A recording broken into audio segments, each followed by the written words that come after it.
The history of the Southwest Africa People's Organization, SWAPO, and its journey to receiving exclusive international recognition by the United Nations in 1976 as the sole and authentic representative of the Namibian people is one of the most important case studies in 20th century international law.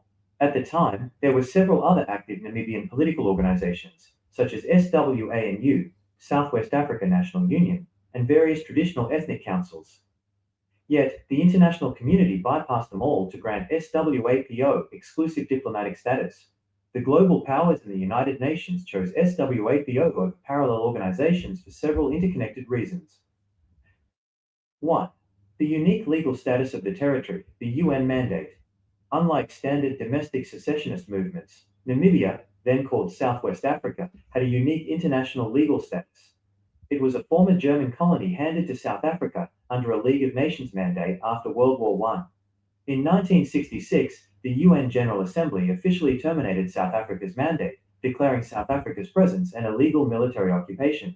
Because the UN legally owned the responsibility for the territory but had no physical presence on the ground, it needed to designate a domestic partner to act as the legitimate voice of the occupied population. SWAPO positioned itself perfectly to fill that exact legal vacuum. 2. Institutional diplomacy and one-voice supremacy. SWAPO won the international race because it prioritized highly organized, disciplined global diplomacy over fragmented internal rivalries. Unified external leadership. Under figures like Sam Nujoma and Theo Ben-Gurion, SWAPO established a highly sophisticated Department of Foreign Affairs in exile. They set up permanent provisional headquarters in Tanzania and Zambia, and opened diplomatic missions in Cairo, London, Algiers, and Stockholm. Marginalizing factions. While other groups like SWANU suffered from internal ideological splits and lacked organizational discipline abroad, SWAPO presented foreign governments with a single, highly professional administrative structure. The international community preferred dealing with one organized entity rather than navigating a confusing web of competing factions. 3. Broad population representation, the demographics factor. Under international law, an administration in exile must prove it speaks for a credible, permanent population. SWAPO possessed an immense structural advantage because its primary support base was rooted within the Ovambo people, who constituted nearly half of Namibia's entire population. Although SWAPO intentionally rebranded itself to include all Namibians, its undeniable majority backing on the ground proved to the UN that it was not a marginal breakaway group, but a dominant national movement. 4.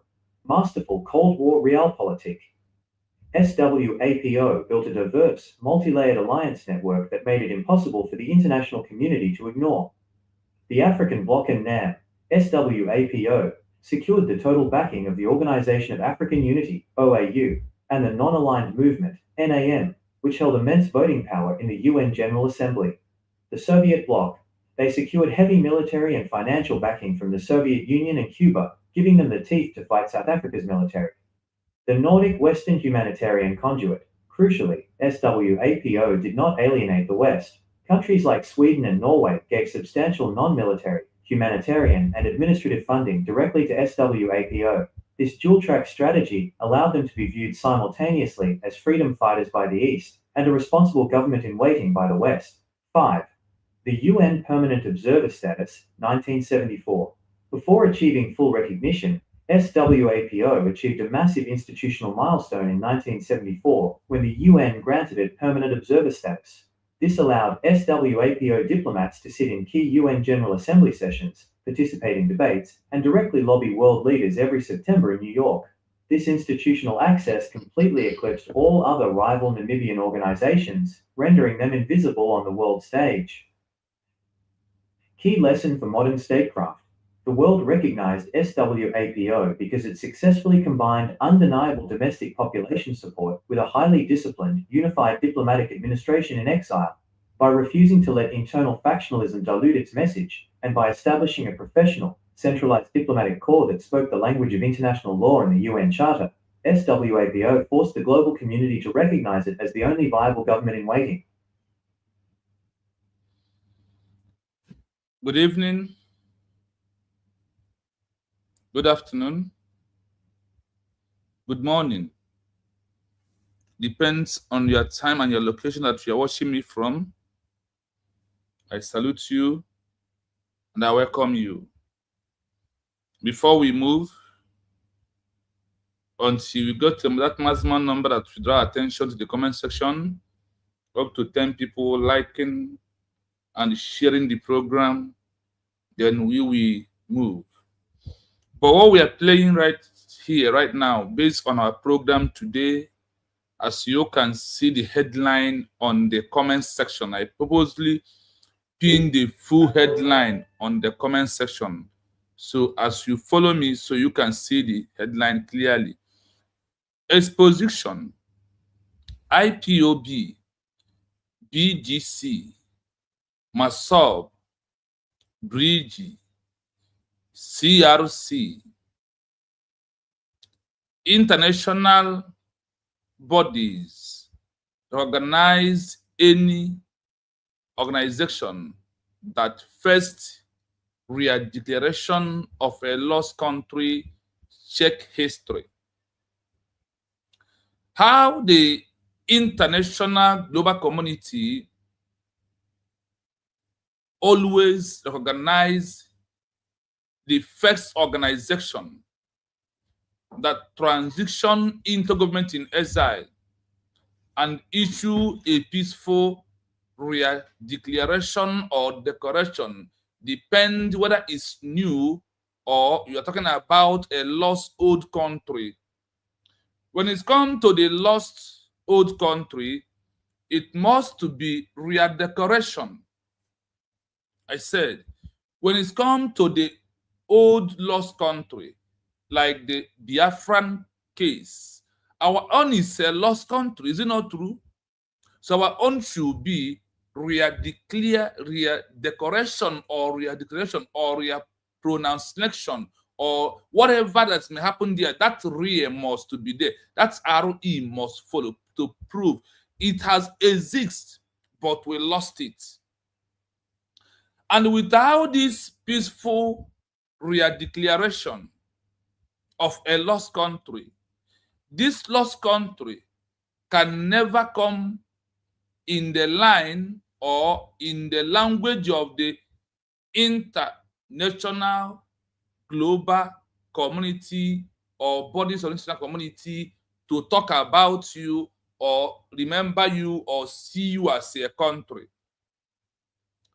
And all these things must happen through example and histories that we are going to checkmate this night. We will start from the history of one African country to another African country, to a country like Poland. Poland is in Europe. To a country like Poland, and a country like many of them that they lost their country. How did they get this lost country back? Is areas that we are going to checkmate this night. So please, I will urge you to get your popcorn and just sit down and let us go together. As you get your popcorn, then please bring the water, keep beside you, and so you can continue to commenting based on, I want you to comment based on what the audio and what I'm going to analyze this evening, to prove that you can defend USB real declared and why we issue the real declaration on November the 29th, 2024. These are reasons why we are here this evening. Let us see. Is this that Biafra is only lost country in this world? Those are who try to become a country and they lost it through war. Are we the only one in this world? Those that lost their country, like we, the Biafran people, have any of these that lost their country, starting from the 18th century, 19th century to 20th century, to even this 21st century, have any lost country like we that lost our own house of Nigeria through the supervision, the masterminded of the evil Britain and those they used. And let me tell you, there is only two ways I believe that our own case is different. There's only two ways. One, because we have oil. Number two, because the European masters do not want Africa to have their freedom, and the world knows that Biafra is the only that country that can liberate Africa from the artificial colonial border of the world, of the international community, the entire Europe put in Africa.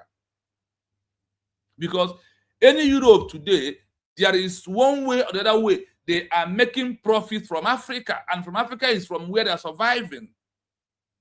And they keep on keeping us as a third or fourth class country in the world. That is when the only two areas I said that our own case is quite different. If not for this way, every other way, we are the one that keep ourselves where we are today. Until Simon ever come and remove us from that organization called IPOB, the terrorist group in question, in the hands of Nigeria, where we lost our country. And for you to take this lost country out of this particular individual, this particular Nigerian government, this particular world, you must go contrary on how, or you must be on the right track of what they want and what you can offer them that they can never reject from you. Number one, what you can offer to the world that they cannot reject from you is not money. It's not human being. Is going through their law and maintain their law, no matter what happened to you. By maintaining their law, their criteria, even though a lot of things is happening, that is only way we will achieve the lost country. Like every other people in the past that have achieved their lost country. I keep on using this word. I ask you, IPOB, please, is it Biafra is the only country that lost their country in 1967 to 1970 to 2024? Then, BGC, is it Biafra is the only country that lost their country? Those that lost it, how did they get their country back? Massob, those that lost their country between 18, 19, 20, 21st century, how do they go to their country that they lost? Then, Brgie of Ogenkere, those countries that have lost their country, how do they achieve their country back? Then CRC, those that lost their country, like we, the Biafran, lost our own hands of Nigeria, how do they regain their country back? These are questions that you need to ask and find an answer by yourself. I want to ask you, remind you to just ask, when Poland lost their country in the hands of the Soviet Union and Germany, how do they regain their country back? Is it by protest? Is it through a protest that they regain their country back, or how? These are the things that we need to checkmate at the 21st century. And you also ask yourself that this only country that can break the artificial border being created by the Europe, how can we do it without having Biafra's annexion? If Somaliland, they can succeed from Somalia, how do they succeed from Somalia? No matter what you think.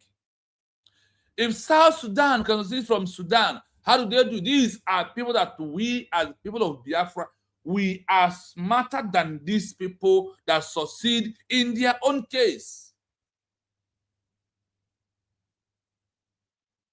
Please, as you join me, I want to hit the like button.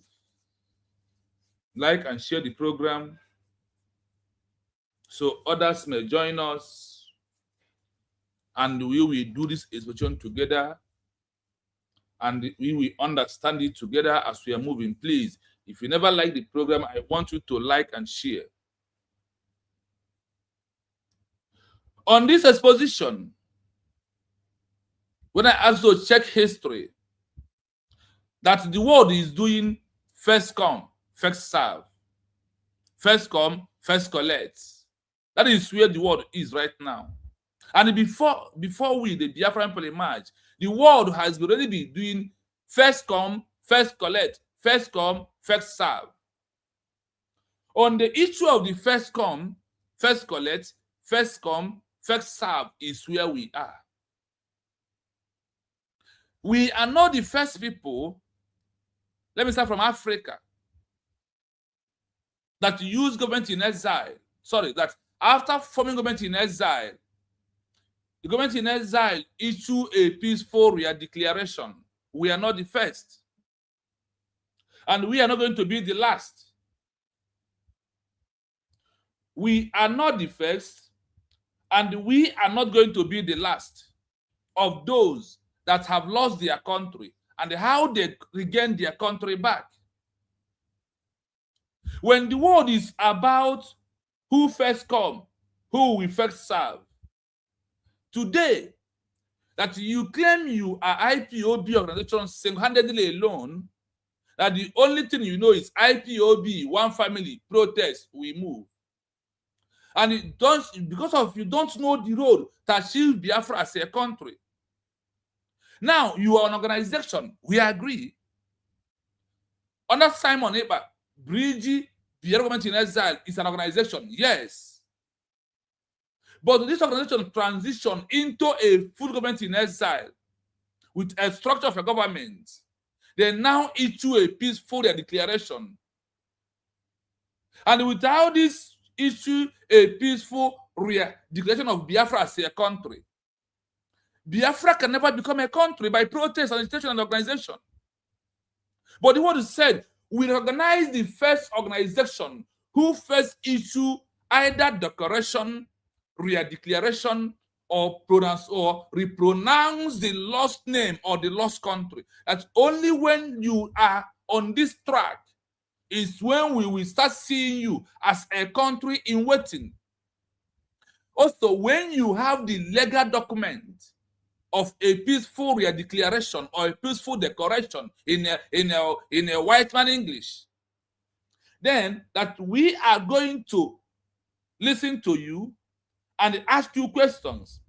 And by that means that you have given us power to talk about you, and you have to present the declaration document. Not just that, only that. You must present your constitution. You must present your ID card. You must present your passport. You must present your currency. These are the things the government in exile have to do. And also, you must present your territory. You must identify your territory. This is how the world and other people that have lost their country, this is the template, this is the yardstick they have took to achieve their country. They did not wait for stats, only protests. For 27 years of IPOB with only protests. The awareness is enough. And the awareness of you and your protest is keep us on the street that give us a name or give you a name called IPOB organization, that's the Nigerian government that you are detecting and protesting under them have tagged you terrorists. And they never change you today. And the only thing that removes you from being a rebel or being terrorist is USB declared. And the government in exile and all the cabinet members and all the structures of the government with equipment of what? The legal document of a peaceful declaration of a peaceful declaration of a lost country or a peaceful declaration of a lost country. These are the reasons. These are how the world are waiting for us over all these years. The world is not waiting for us to do protests and agitation and you bring document of a non-state actor until you declare you become a state actor in your own country while you are waiting for recognition. And the world cannot recognize just organization with a protest without issue a peaceful declaration, and the world use government in exile, and you are using with the awkward word DOS. The world don't talk about DOS. The world only recognize government in exile. When you are You are waiting for command and control from the DOS about to be introduced government in exile with a prime minister and chief of staff based on the law of 21st century and what the world knows, not even the law of 21st century, from the law of the time of the 80s, 90s, 70s, 60s, and coming to 21st century. The government in exile has been existing with the prime minister, chief of staff, and every other name you can mention in this present day that has started from time immemorial till today. Is no serious and start. It's only that when a smart man leaves you, all of you become smart. When a blind man leaves you, all of you becomes a blind man. And when you determine that what you want is Biafra as a country, I want to know one thing, that the world has adopted the approach of first come, first serve. Who first come? Simon Banjoko. By government in exile, through our DPM, chief of staff, issue a peaceful declaration when the prime minister was in construction. These are how other countries achieve their own. That is where we are. So that is why when we say that the world can never ignore what we put on the table at this time around. Please, I will urge you to please do me one favor. If you never like the program, I want you to hit the like button, please. Endeavor to hit the like button as you join me. That is how other people will know that we are live and direct, and through that, you are also spreading the message. So, please like and share. Like and share. Like and share. It's very important. So, when you are moving on the roads and there is a road safety that guides the roads, the law that controls the road is the law by the road safety, and you must obey the rules. Why is it the country where you reside that you listen to the law that guides the country where you reside, but when it comes to this Biafra movement, you don't believe there is an existing law, that there is existing protocol, there is how other peoples in this world have achieved their country in the past? And we will ask you, follow this road, how others have achieved their country in the past. That is why when I go, I come back to remind you the headline. The headline is Exposition Ipob Bgc Massob Brgie Crc. International bodies recognize any organization that first declared the declaration of a lost nation. Check history. We are going to start checking the history after sharing this program right now. So I want to urge you, as I'm sharing, please, if you never do so, I want to do so right now, please. Let us share together. Let us share together before we start from the comment section. After sharing, we'll now go to the comment section. Please. We are going to go on a long tour this night. We are going to go on a long program. So please, I urge you, why I want us to go that long? Anywhere we stop today, tomorrow, we continue from there. Because I really want you to understand it clearly.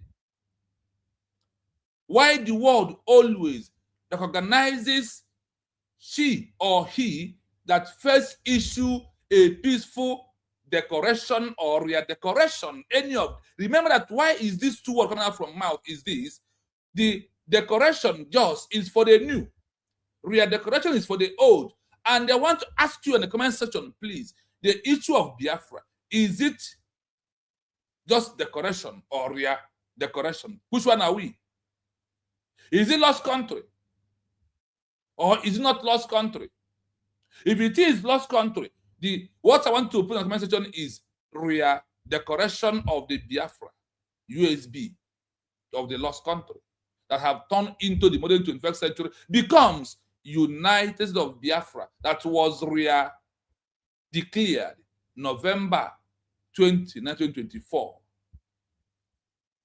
Like what others have done in the past. I ask this question again before I move. Is it only USB Yes, it is a lost country. Thank you. Thank you, ma. I'm coming back to comment section to read out everybody's comment section, everybody's comments as we are moving, please. I am coming there very soon. Our own is a lost country. Because of it's a lost country, that is why it must be re-declared or re-decoration. About Obia said, and we are going to to do what? To re-declare or re-decoration of our country. Just re-announce it back. Now, if you happen to re-announce it back, you stand on what the world called the continuity of the existing nation. The law called continuity is where our case is. We continue from the old to transition into the new. And this is how every other countries in the past have achieved their own. Why do you think that this our case at this time is going to be different from every other country that have fought for their nation in the past? Our own case is only different in two ways. One, because of we are feeding many nations in the world, many Europe, they survived through Biafra land, palm kernel, cocoa, and our crude oil. Number two is different because the world know that USB will destroy the artificial colonial border that we have in Africa today. It's only in Africa that artificial border of the European, of the colonial masters still exists. It's only in Africa that artificial colonial border still exists by a white man. Europe has destroyed it. Asia has destroyed it. It's only in Africa. And the international community, like the evil UK, knows that Biafra will end up the artificial border. That is why this is only two ways. Our own case is different. Whatever minus these two that make it different is in your hand, that only do protest and agitation without standing on the existing protocol of the world and their guideline, the template for you to create. If you went to school, before you come to the school, there is a law getting that school. You must stand on that existing protocol. Then if your head is up to the school, you will graduate. If your head is not up to the school, you will continue repeating class. That is a little answer I want to give you there before we move on.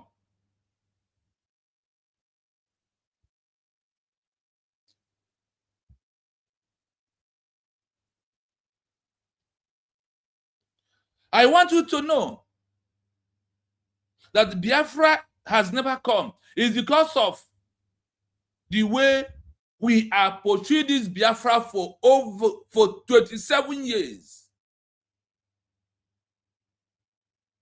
That is why Biafra has not become a nation. But now we have those who know how to give us Biafra as a country. I may ask you, why are you delaying it? I remember when we're in the homeland, we are asking this question: Biafra, why you delay to come? Why Biafra is delaying to come? Now that Biafra has finally emerged, finally comes, you are against it. And you being against it on this, what I said right now, is where we got us into the program fully. So that is why I want every Biafrans, those on the comment section, please keep your comments coming. And also, if you never like the program or if you never share to YouTube, Facebook, or anywhere, you can please endeavor to share, like, and comment as we move. It is very, very important at this time that you join us. Please, I ask you to do what? Like and share the program. So those that never join us will join us. Then we will move forward together, because it's very, very imperative that you join. As you join, you share, you like, you comment, then we move. It's very important to understand it clearly that your stupidity is not an excuse in the eyes of the law. You see all this that you are doing with your organization, the world knows the truth. What do I mean? When Namibia declare their independence like what we did, what happened? Many groups emerge from that declaration of Namibia. But the peace talk or the peace word about what happens is that after all these organizations that emerge, up to 8, and South Africa formed 4 by themselves and sponsored them. Even one in exile, that anywhere the SWAPO goes, they goes in there to destroy the recognition of Namibia as a country. That is why I want you to understand, there is never any way we can redeclare without having all this organization. Namibia has 8. Out of that 8, there is effective 4 that are wasn't strong, trying to overshadow SWAPO that declares Namibia as a country. I also want you to understand that in all these groups that emerged, that come out after the declaration of Namibia, starting from 1966 to 1990, when the world decided to recognize Namibia as a country, they recognized first come, first serve, which is who? SWAPO, that issued a peaceful declaration. And it never happened or stopped after Namibia. It continues. Many other countries in the world have used this method to achieve their own country till today, as I am talking to you. So that is why I said that the Biafra is not different from how to achieve it. It's only you and I on a wrong mission of peace. It's over all these years. It's why Biafra is delayed, and why you think that Biafra can never come. The people of like you can Guru Ago. People of Chinasaworu. Those that use Biafra name to make money every blessed day. And that is all they care for. Their pockets. I also want to understand that as this 21st century, when it's a lost country, no peaceful redeclaration, no country. No declaration if it is new one, no country. And it must be through a structure of a government in exile or a structure of government you have built that the world understands that this is a standard government. It must be a standard government. You must be either Prime Minister, Chief of Staff, Minister of Information, Foreign Affairs, and all of them. They must be at work. Said what? They must be at work for you to achieve this recognition that the world is giving, not you either. And the criteria to achieve this new country is not given by you. The criteria for recognition of a new country is not coming by you who is a Biafran, who is against US we are declared. It's high time that after today's program that you understand why you must join USB we are declared, and why you must stand strong at this time that we are into, that only USB we are declared is the only option we have, that now we are a country. Now let us see from the SWAPO, like I said, how after the peaceful declaration, how many was emerged, and which one that the world recognized. Which one among all the groups that come out from after the Namibia declaration, which one did the international global community grant fully support, fully recognition, despite the effort of South Africa to tell the world to recognize the one they supported, and the world says no, that we know who is who. So before that, on the comment section, like I said, yes, what you will see from comment section, you will see Biafra TV. That is my PayPal. I said, do not give me super chat because it's not gonna come, please. Then the second thing here is what? Exposition Ipob Bgc Massob Brgie Crc. International body organization that first declaration of lost nation. Check history. Chigozie Amaji, greetings from here. He greet all the Biafra. He said, hashtag, I am a citizen of United States of Biafra. Then Bishop Onagana Pant in the Sabo. Hashtag, I am a citizen of United States of Biafra, USB. We are declared November 29, 2024 in Lahti, Finland. Hashtag, Nigeria must go. Biafra is my nation. Biafra is my identity. Thank you so much, Bishop Onaga, for that. That is a wonderful one. Then, Amachigozie said, hashtag, Nigeria must go out of Biafra land. Biafra is a nation. Thank you so much. Thank you. Ushe Ejiofor. Hashtag, I am a citizen of United States of Biafra, USBG. Good evening to you, Biafra TV. We Biafrans love you. Hey, yeah, thank you so much. Thank you so much. Thank you. I love you too, my brother. Is what we are doing here to put our voice for our country. Thank you so much. Korea movie, Mazi Chinon, who do the Prague one name. Hashtag, we as citizens of USB. Thank you for that. He also said, Nigeria must leave Biafra. No, Nigeria must go, not leave. That romantic English is all we don't need. Mommy Doreen, Mommy Ojugo said, good afternoon, Shina and all Biafrans. Yes, we greet you from here. Thank you so much for all you do. Thank you so much.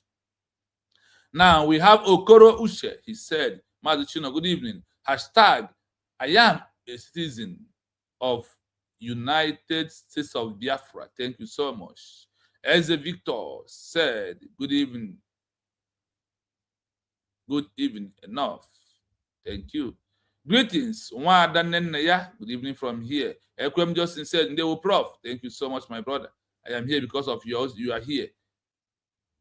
Okechukwu, Read TV, Ndewo.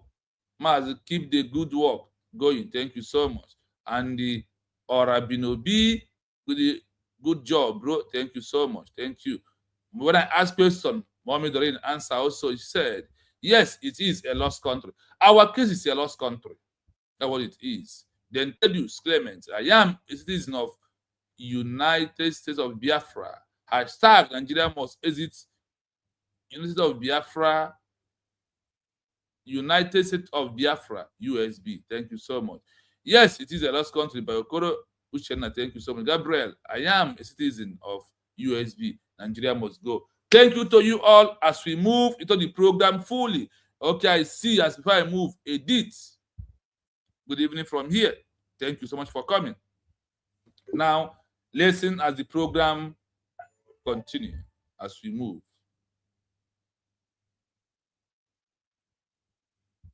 The history of the Southwest Africa People's Organization, SWAPO. This history, like I said on the comment section, I said, check the history. It is the history of SWAPO. When they are into organization, they form the name of organization of Namibia that makes Namibia to become a country. They use the organization name called SWAPO, SWAPO. That's what they said. The history of Southwest Africa People's Organization. Are you hearing it? Before the transition into government in exile and issue declaration of Namibia as a country. So we move, listen. And its journey to receiving exclusive international recognition IPOB, by the listen United to Nations this. in Massob 1976 Bgc, as the all sole of and you. authentic representative of the Namibian people is one of the most important case studies in 20th century international law. At the time, there were several other active Namibian political organizations, such as SWANU, Southwest Africa National Union, and various traditional ethnic councils. Yet, the international community bypassed them all to grant SWAPO exclusive diplomatic status. The global powers in the United Do you hear it? I hope you are with me. That international body bypass all these organizations, that all of them come south after the peaceful rear, after the declaration of what? Namibia as a country. That is when all of them come out. Like when you see Bridge of Ogenkere, when you see BGC, when you see CRC, when you see PUC of Ugo 247, All this that comes out after our peaceful declaration, it happens in Namibia. And look at the word they use, that the international body bypassed all these groups that came out after the peaceful declaration of Namibia as a country. What happened? That they bypassed them to recognize the SWAPO that issued a declaration of Namibia. Today, in the Biafra movement where we are, all of you are claiming fighting for Biafra. Where the case is, who issued the declaration of Biafra as a country? And in what name? Help me in the comment section, please. I want us to, which organization that issue a peaceful declaration of a lost country called Biafra in 1970, that today that transitioned into United States of Biafra. Please, which group, which organization issued this declaration? Please, can you help me an answer?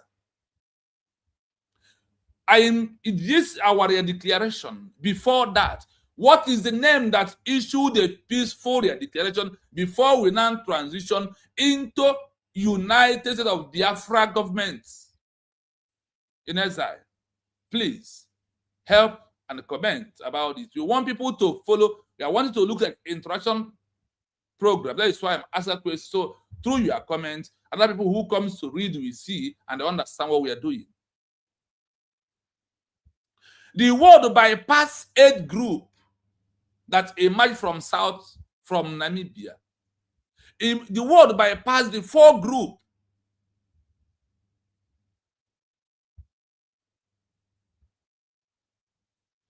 I heard a declaration was then IPOB.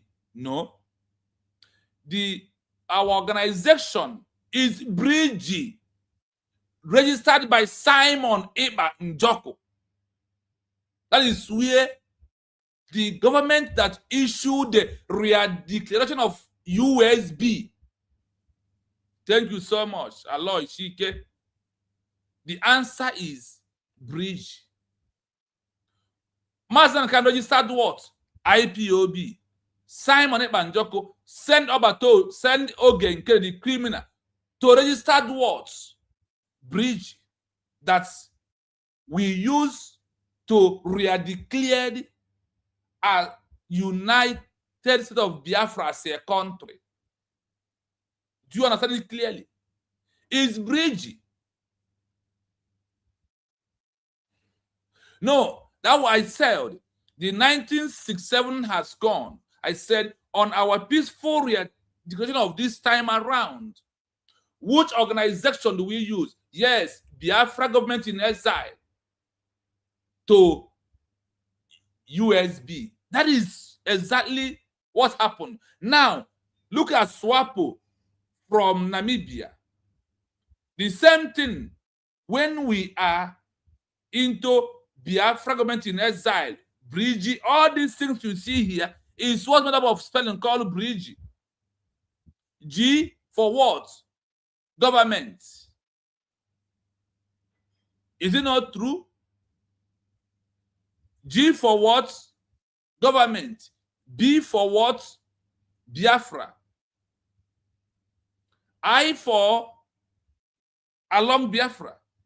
E for exile. Biafra government in exile. That is what it is.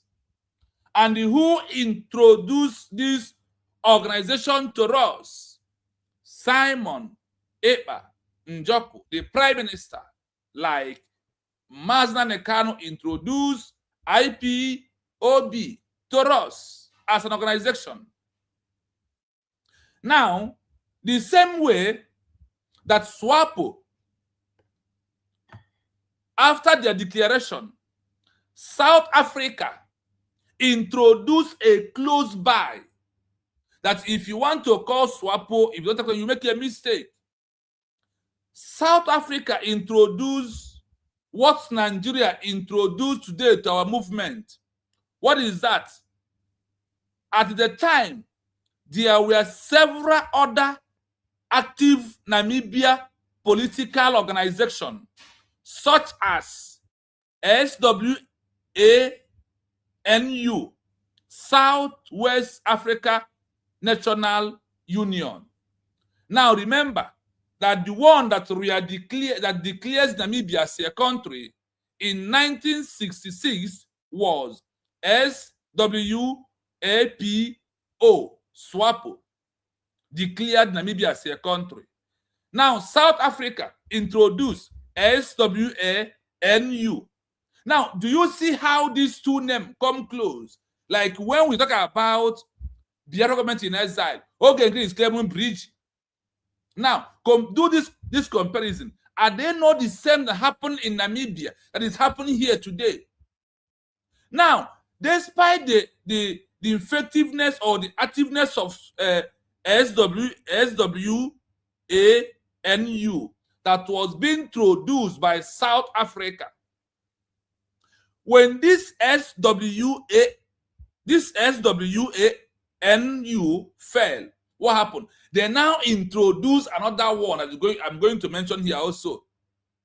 The same way Ogenkere IPOB fells Nigeria government with the action, they use Ogenkere. Ogenkere fell, they turned to Mamadu Abu. Mamadu Abu fell, they turned to Daddy Orama, and the one called himself, or I don't know. These are the things that has happened in Namibia. Today, the same thing is happening here. Now, among these 8 group or 9 of them, including the SWANU, with no declaration document, that wasn't strong, very active.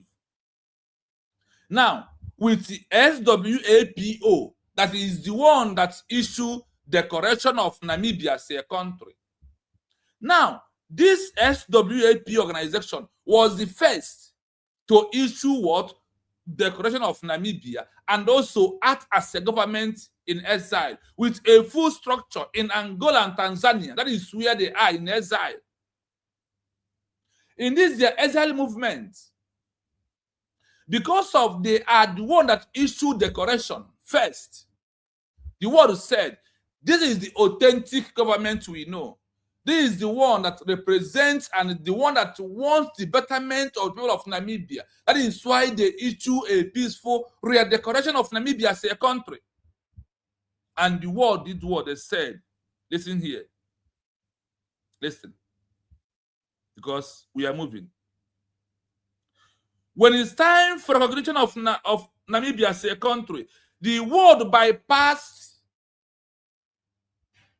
all the activists, all the active group, and recognized SWAPO as the primary organization for several reasons of declaration of Namibia. First,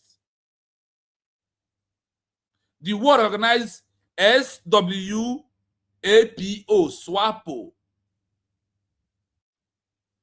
in the name of that these people that we know that introduced the name called Namibia to us as a country.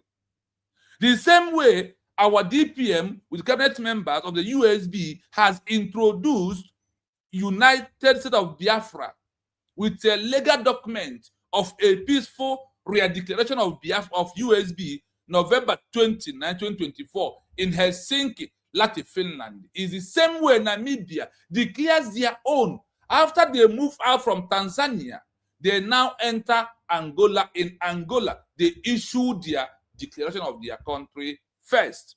The world now do what? First come, first serve. As we are moving on this session again, let us see the second name that South Africa also introduced when SWANU failed to suppress or disorganize SWAPO that issued a peaceful declaration of Namibia as a country. Is it not what happened to Namibia that is what happened here in our eyes? And the people are doing foolish things by themselves. I want you to see that what is happening today is just history repeating. And I want you to know that history must repeat in 2 ways, wrong and right, left and right, like it happens in Namibia. But there is no way the wrong will ever conquer the right. There is no way wrong can ever conquer the right. The right must conquer. The truth must prevail. And when truth prevail at last, had I know everywhere. Let's continue. Nations chose SWAPO over parallel organizations for several interconnected reasons. 1. The unique legal status of the territory, the UN mandate. Unlike standard domestic secessionist movements. Wow, please hold on. Ekeneze, you're welcome. Thank you so much. Dave, you're welcome. Yakuno, you're welcome. Don. What I was saying, my brother, where have you been? Honestly, I've been watching every platform to see you. Wow. Wow, you're welcome. I hope you're good. For a very long time. Honestly, I've been, because I know you're always on this page. Barosia, I hope you are good, my brother. How is everything? You're welcome back, and we are still here. Doing the little things we want Biafrans to know for our time. Thank you so much, my brother. You're welcome, Mazi. Sorry, Biafrans. He's one of us. For a long time, he never commented. I never see him in any plus. Sometimes I don't have his number. I worried because this is somebody who comments on any of my program. Even if I have finished the program, he will come back to watch and comment. Thank you so much. You're welcome. Movements. Namibia, then called Southwest Africa, had a unique international legal status. It was a former German colony handed to South Africa under a League of Nations mandate after World War I. In 1966, the UN General Assembly officially terminated South Africa's mandate, declaring South Africa's presence an illegal military occupation. Because the... Let's hold it here, because we are number one. Sorry, number two. Now, after SWANU fell, South Africa again form again. They now divide SWANU into two and they form another organization. Legal status of the territory, the UN mandates. On this, unlike standard execution movement, Namibia then called South Africa hand and equip international legal status. It was formed German colonial headed to the South Africa under League of National Mandate after World War II.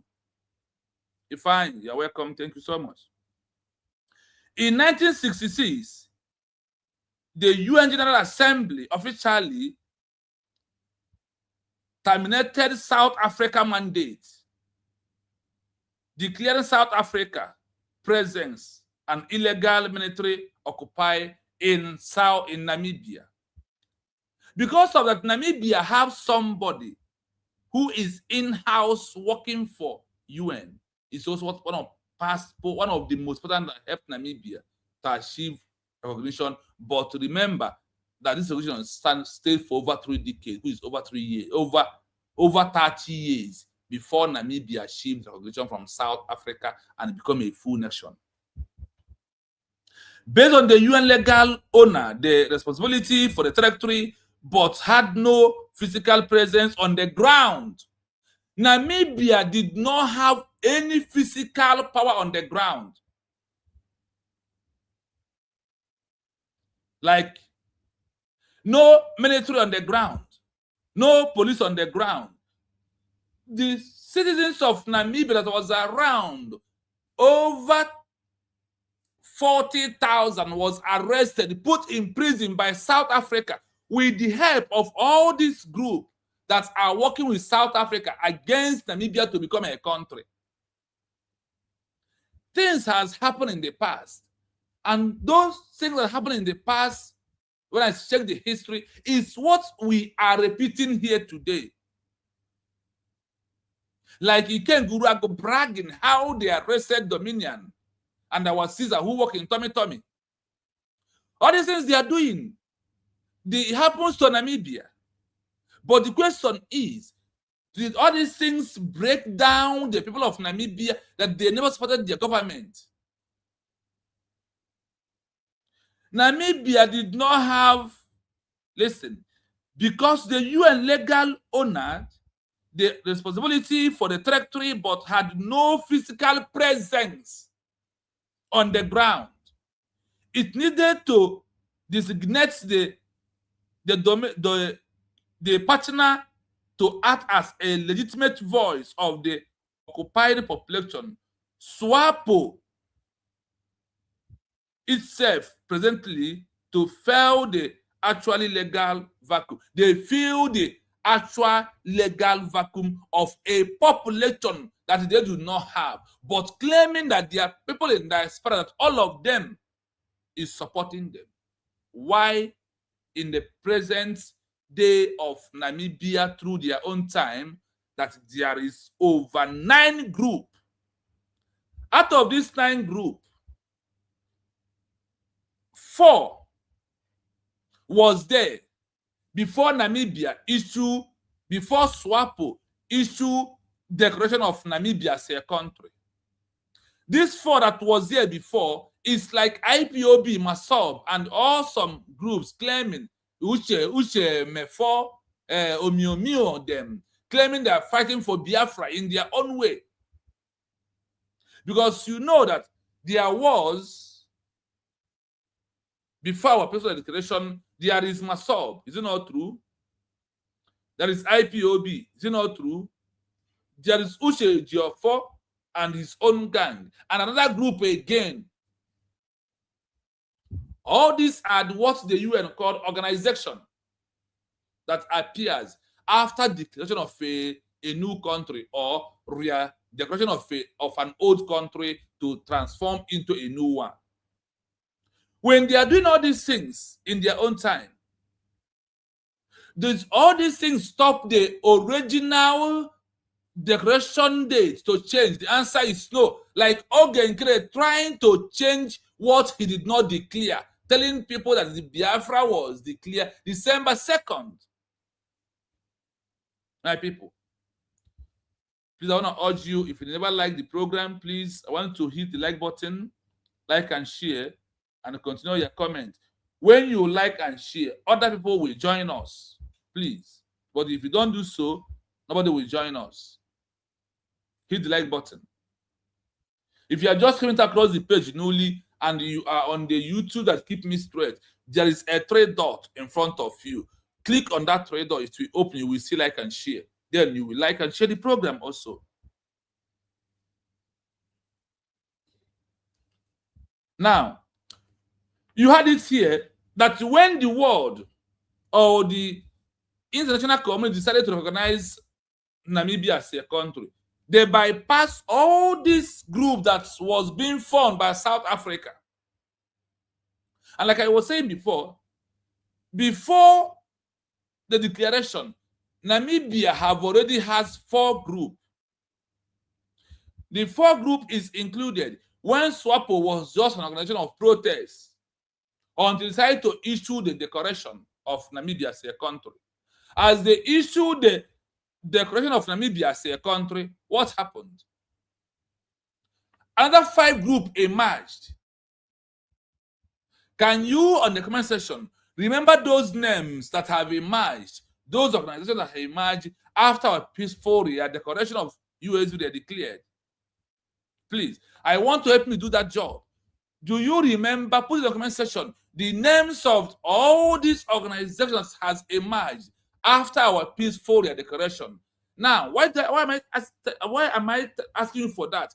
I am asking you because of, I want you to let us do the comparison or to understand why we are what the program this night. That out of these 5 that comes out after the declaration of Namibia as a country, that when these 5 plus the existing 4, is it not 9 group? Out of the 9, 1 was not effective, 8 was effective. Out of the 8, they are most effective 100%, which is 4. Meanwhile, 5 is not really on top of the game. Out of these 4 that was effective, when the world decided to recognize Namibia, what happened? They said the world bypassed all these organizations who come at back of after the declaration of Namibia as a country and recognize SWAPO as the authentic, the voice of the people of Namibia. They are the voice of the people of what? Namibia. Now, when you look at every organization that are facing us today and the way we are right now shake. That's why I ask you to remember the names. That's why I said, remember those names that emerged after our peaceful declaration.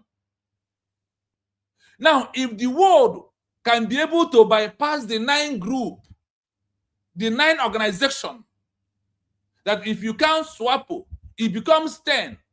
But why the world is not counting SWAPO as organization? Because SWAPO is the one that issued what? The Declaration of Namibia as a country in 1966.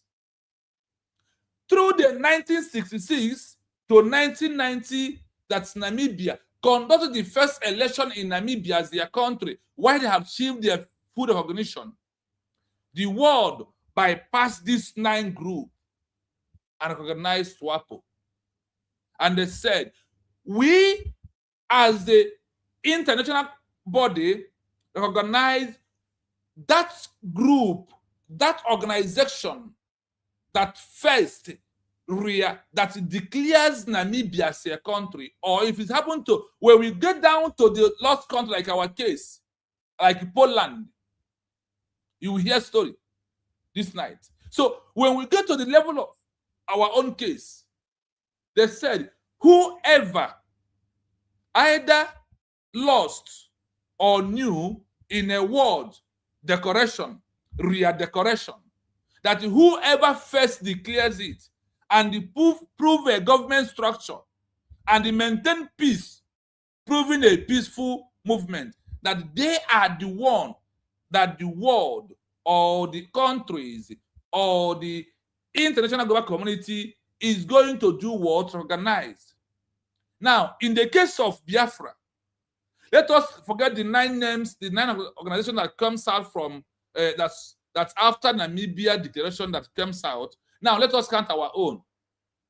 In our own, we have Massob, we have IPOB, we have BGC, we have Brgie, we have Uncheckable, you have CRC, and many more, and the Omada Highway and all of them. Among all these names I mentioned now, all these organizations I mentioned their names right now, did any of them issue a peaceful declaration of Biafra as a country? Did any of them? Please help me. Did any of all these noisemakers today, did any of them stand up and issue a peaceful declaration of Biafra as a lost country to declare it back, to prove the law of the 1435 of the UN,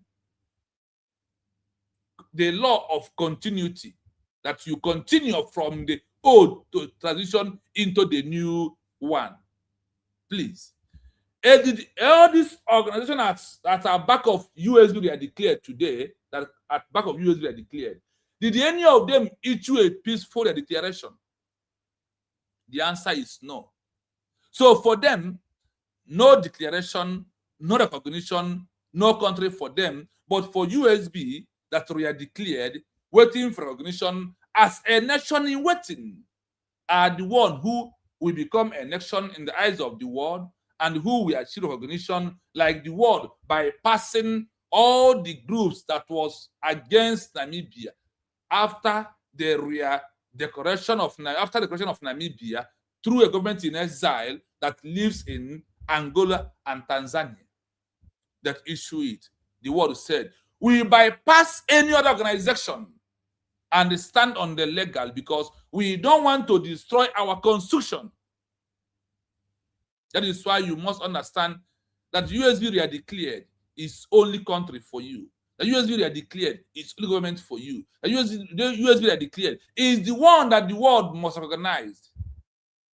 And with the packaging of USB they are declared and what they are putting on table, no country will reject USB. Take it or you leave it. Ekioma, good evening. I see you. Ha, now wow. Jile wine. Now long life. You are with us today. Thank you so much. Thank you. Thank you. So let us continue. UN legally owned the responsibility for the territory, but had no physical presence on the ground. It needed to designate a domestic partner to act as the legitimate voice of the occupied population. SWAPO positioned itself perfectly to fill that exact legal vacuum. 2. Institutional diplomacy and one-voice supremacy.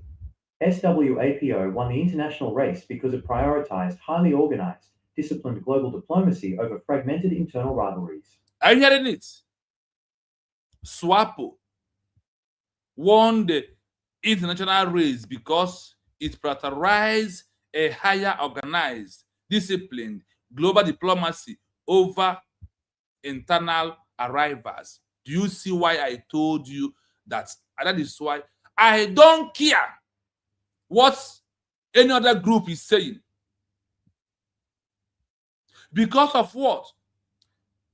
The way of those of the international bodies and the countries, the way they reason and give recognition must be on the law that guides every country that wants to sign a treaty with a declared country like USB they are declared.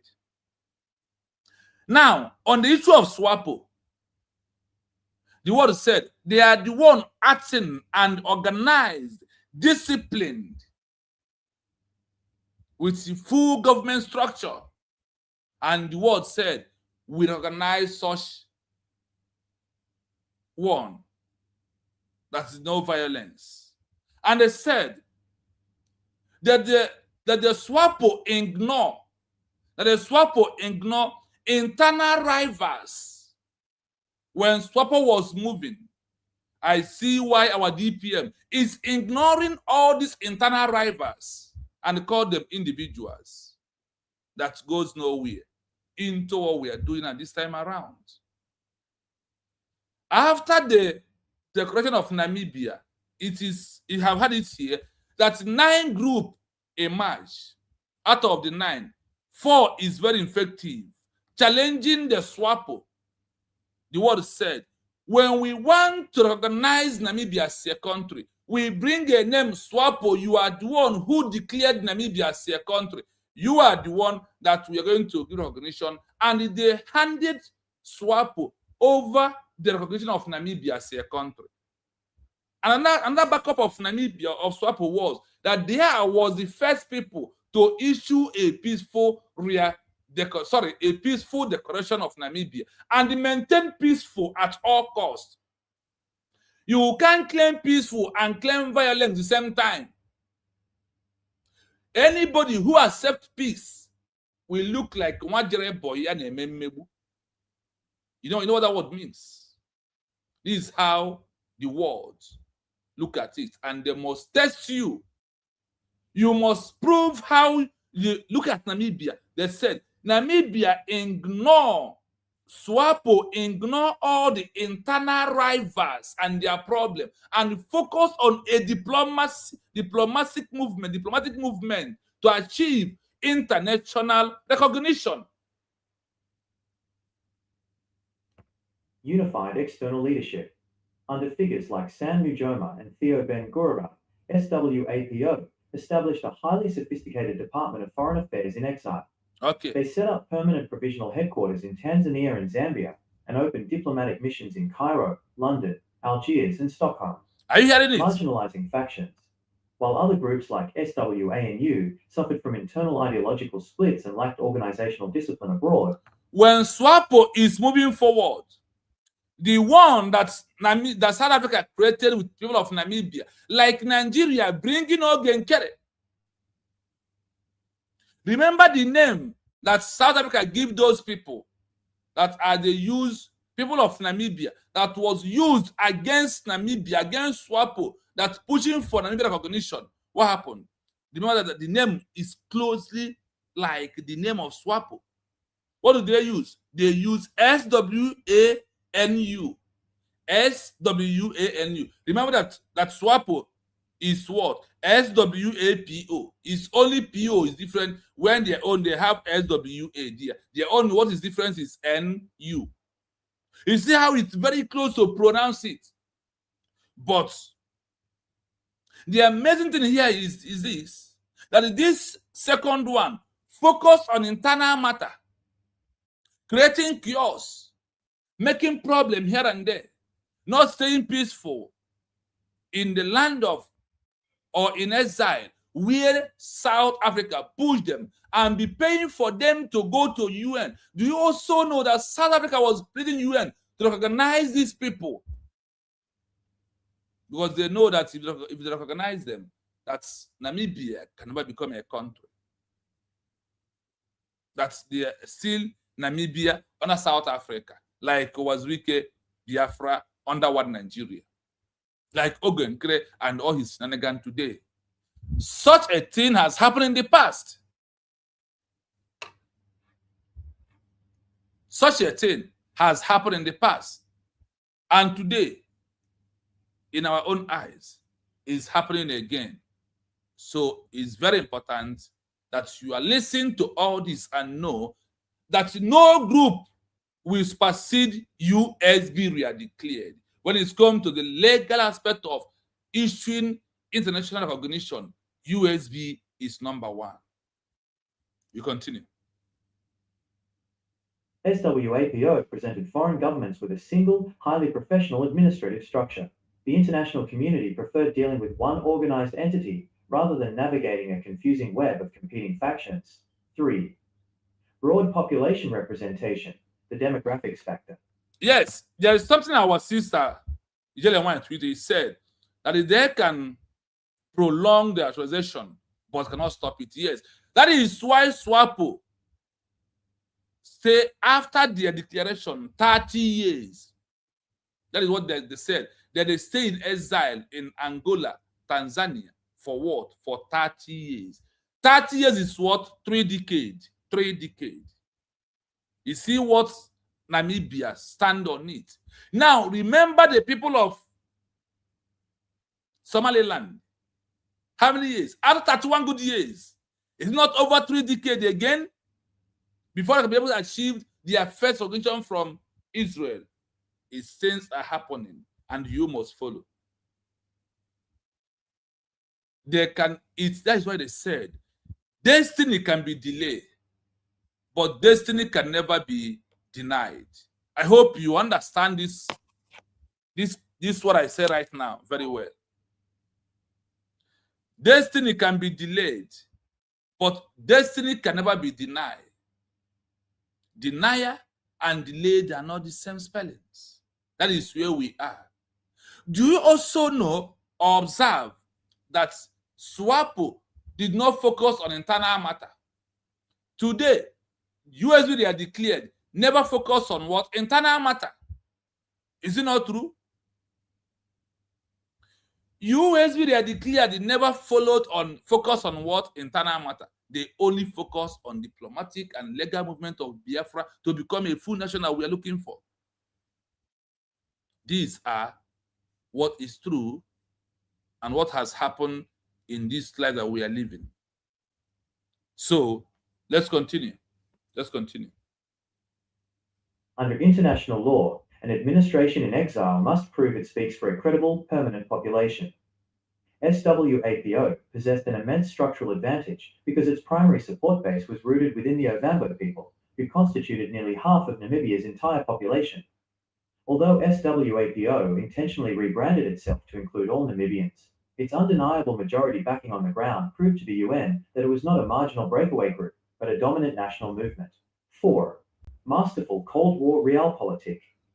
SWAPO built a diverse, multi-layered alliance network that made it impossible for the international community to ignore. Are you hearing it?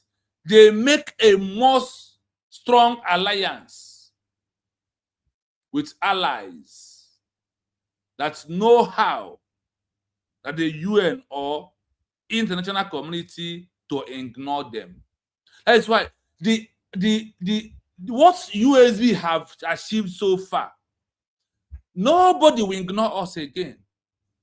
Do you know why they will not ignore? Do you know number one reason why they will never ignore us? Because we have gotten it right after the 1967 to 1970. This is the first time that we have gotten it right.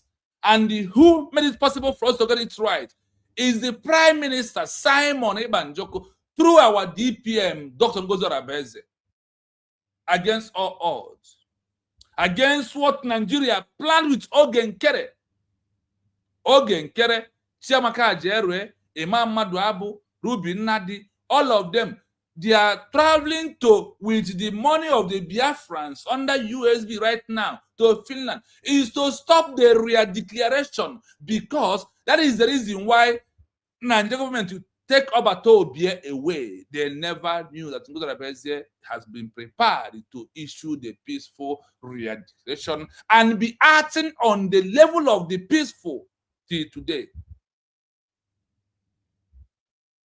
SWAPO maintain their stand the same way our government of USB cabinet members has maintained their stand to the world. In Bloc and NAM, SWAPO secured the total backing of the Organization of African Unity, OAU, and the Non-Aligned Movement, NAM, which held immense voting power in the UN General Assembly. The Soviet bloc, they secured heavy military and financial backing from the Soviet Union and Cuba, giving them the teeth to fight South Africa's military. I hope you had you. Hey, you declare Biafra. You are in exile. You claim your government. Hey, we give you 60 days. If you don't come back, we will. Can't you hear it here? That Namibia was in exile in Angola. They secure a heavily military financial backup from the Soviet Union and Cuba. Give them teeth. Give them the teeth to fight South Africa military. After the declaration of Namibia, the government in exile, the South Africa still occupied the land for 30 good years. Ipob, Massob, Bgc, Crc, Brgie Ogenkere, the fake Brgie of Ogenkere, and all of you that are attacking USB are declared and you refuse to accept USB. You hear, I never played here before because I keep on getting deep on issue of Namibia. If you have been following me, you will know where I started the issue of Namibia. And it never finished. It's different part of what's happened to Namibia. I am asking for all. Like when America declares 1776, they don't have what it takes to fight against Great Britain. Against British. They never have it. What happened? They hold on. Despite that Morocco in Africa has become the first country that recognizes America as a sovereign nation, America did not chase away British. They hold on until France recognizes America and give them military weapon, heavily military weapon, for them to pursue out Great Britain. And look at it here today, as the history is repeating. The Soviet bloc, they secure heavily military and financial backing from the Soviet Union and the Cuba, giving them the teeth to fight South Africa military to exit from Namibia as a country. Namibia never has any presence on ground, even one, until they secured. That is why they open school in abroad, they open school in exile, they open school in London, they open school in Angola, they open school in Tanzania, and the many other countries where they open their schools, as they use it as an embassy, as an embassy, as organization. They tell you that as a school to train their military in abroad.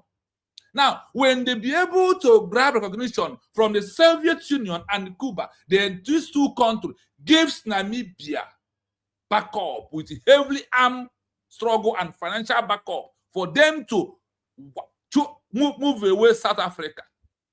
And hey, declare Biafra. What have I achieved? And I'm just so much. Nigeria military is here. Nigeria military is there. Don't you hear that in Namibia there was military of South Africa everywhere, including the saboteurs in Namibia that never want Namibia to be a country, that want to go to South Africa? Can't you hear that? General, I see you. Good evening from here. You're welcome. Muchana, my brother, you're welcome. Maureen, you're welcome. Gift, you're welcome. Thank you so much. This is what happened in Namibia. After their decoration, they remain in exile for 30 years. As I would said, they remain in exile for 3 decades. A decade is 10 years. And it's just USB of yesterday that you are ranting,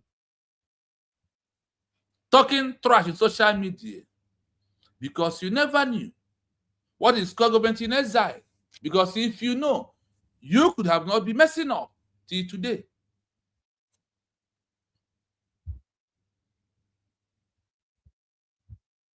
I hope you are sharing and liking the program. After session 1, is that we are going to go within session 1 this evening. Tomorrow I have chance.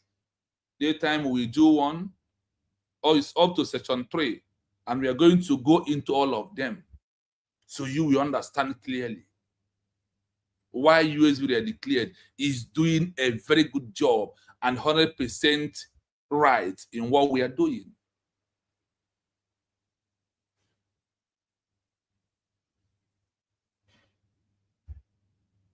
Let's continue. The Nordic Western Humanitarian Conduit, crucially, SWAPO did not alienate the West.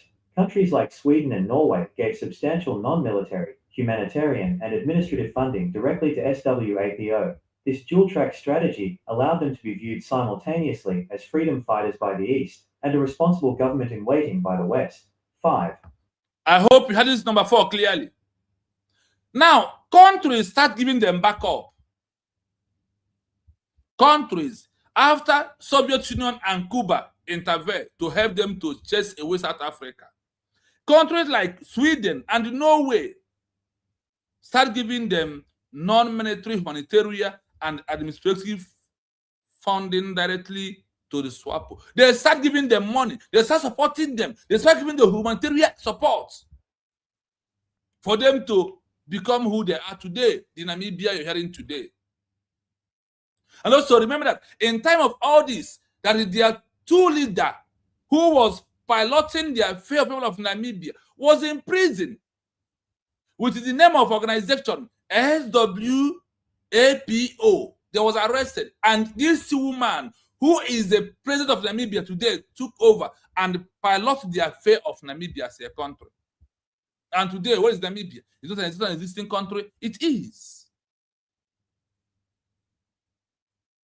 Now, is it clear to you that it's not about organization, it is about decoration? And they said, we are not giving recognition based on the population of people. We are giving recognition in this 21st century by the legal documents of a government in exile and maintaining a peaceful redecoration. The UN Permanent Observer Status, 1974. Yes, Jella Wine, just like our story. It's just our story is repeating on Namibia case. That is why I said in one of my programs that Nigeria learn what they are doing to us today from the South Africa. Because I have taken time to look at all the style Nigeria is using. The whole style Namibia, South Africa, implemented the people of Namibia is what Nigeria is implementing today. After the declaration of Namibia, South Africa sponsored 4 groups, including the military they built. They turned the military of SWAPO in the little one that was on ground, like what you see Butozo, Gentle Yahoo they are doing today. It happened in Namibia. South Africa bribed and captured them. They are working for South Africa. South Africa also creates an local vigilante. South Africa creates local vigilante. What was the local work of the local vigilante? Their work is to go house to house and check the people who believe in SWAPO declaration of Namibia. In 1966, they will point them hand, they will arrest them, and they take them away, put them in prison. That is why before the 1990, SWAPO have over 40,000 citizens that was in prison in South Africa by the help of the enemies of South Africa. By the help of the enemies of Namibia, which happen to be the Namibia citizens are the one involved. Is it not what we are passing through today? Check Ukenguruago. Check what is their names? So this is what is happening. So I want you to know one thing, that after all these things, that the only one that the world you organized in 1974, remember, it was declared in 1966. Then in 1974, okay, let us count. From 1966 to 1974, please, how many years? When UN decided at last to recognize SWAPO as the authentic government of Namibia that issued that declaration that was the original and the authentic. I ask, from 1966 to 1974, how many years? Before achieving full recognition, SWAPO achieved a massive institutional milestone in 1974 when the UN granted it permanent observer status. This allowed SWAPO diplomats to sit in key UN General Assembly sessions, participate in debates, and directly lobby world leaders every September in New York. Okay. This institutional access completely eclipsed all other rival Namibian organizations, rendering them invisible on the world stage. Are you hearing it? And we are following. Yes, 8 years. Thank you. Thank you. Good 8 years is what Namibia spent in exile after they have declared it. Now, remember, in this 1974, they never traveled down to their home. They never traveled down to the Namibia. Now, calculate from 1974 to 1990, how many years? Before they can go back, before they can travel back to Namibia to take over their territory. From this time, they was fighting South Africa because they have achieved recognition and backup of Soviet Union and Cuba, Sweden, and Norway. They're now using their military. They was trained abroad to fight against them. And you have something you want to insert, you talk about USB. Yes, another 8 years again. Making it what? 16 years. 16 years. 16 good years. Now, we look at what happens to Namibia and how the world organizes them. Remember that the UN did not first organize them. That Soviet Union and Cuba was first, like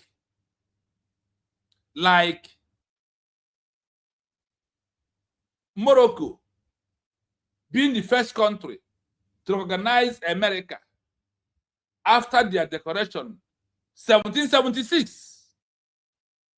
After 3 years, France seconded the Morocco recognition and backed America up, give them heavy artillery, heavy weapon to chase away Great Britain, like what Cuba and the Soviet Union did to people of Namibia through the SWAPO, SWAPO. Let's continue. Key lesson for modern statecraft. The world recognized SWAPO because it successfully combined undeniable domestic population support with a highly disciplined, unified diplomatic administration in exile.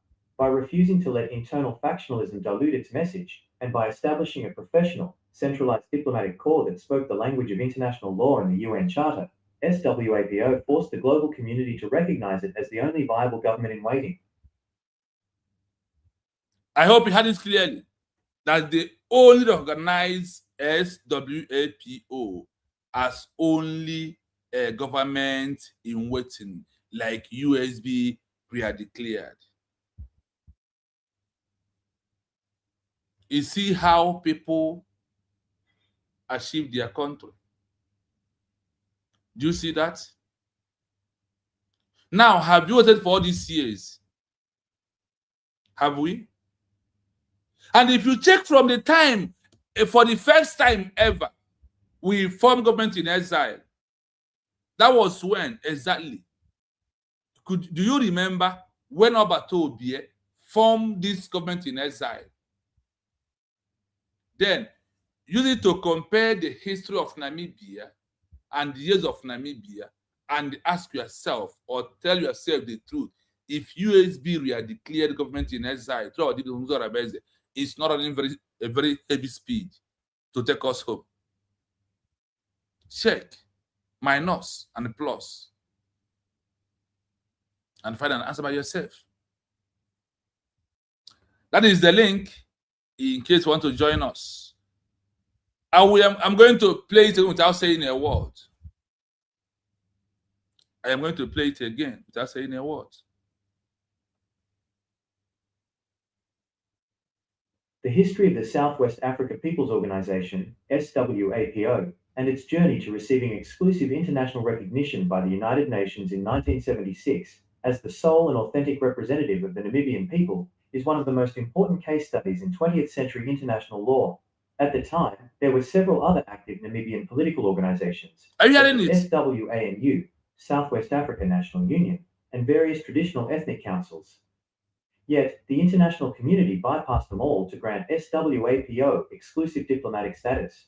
The global powers in the United Nations chose SWAPO over parallel organizations for several interconnected reasons. 1. The unique legal status of the territory, the UN mandate. Unlike standard domestic secessionist movements, Namibia, then called Southwest Africa, had a unique international legal status. It was a former German colony handed to South Africa under a League of Nations mandate after World War I. In 1966, the UN General Assembly officially terminated South Africa's mandate, declaring South Africa's presence an illegal military occupation. Because the UN legally owned the responsibility for the territory but had no physical presence on the ground, it needed to designate a domestic partner to act as the legitimate voice of the occupied population. SWAPO positioned itself perfectly to fill that exact legal vacuum.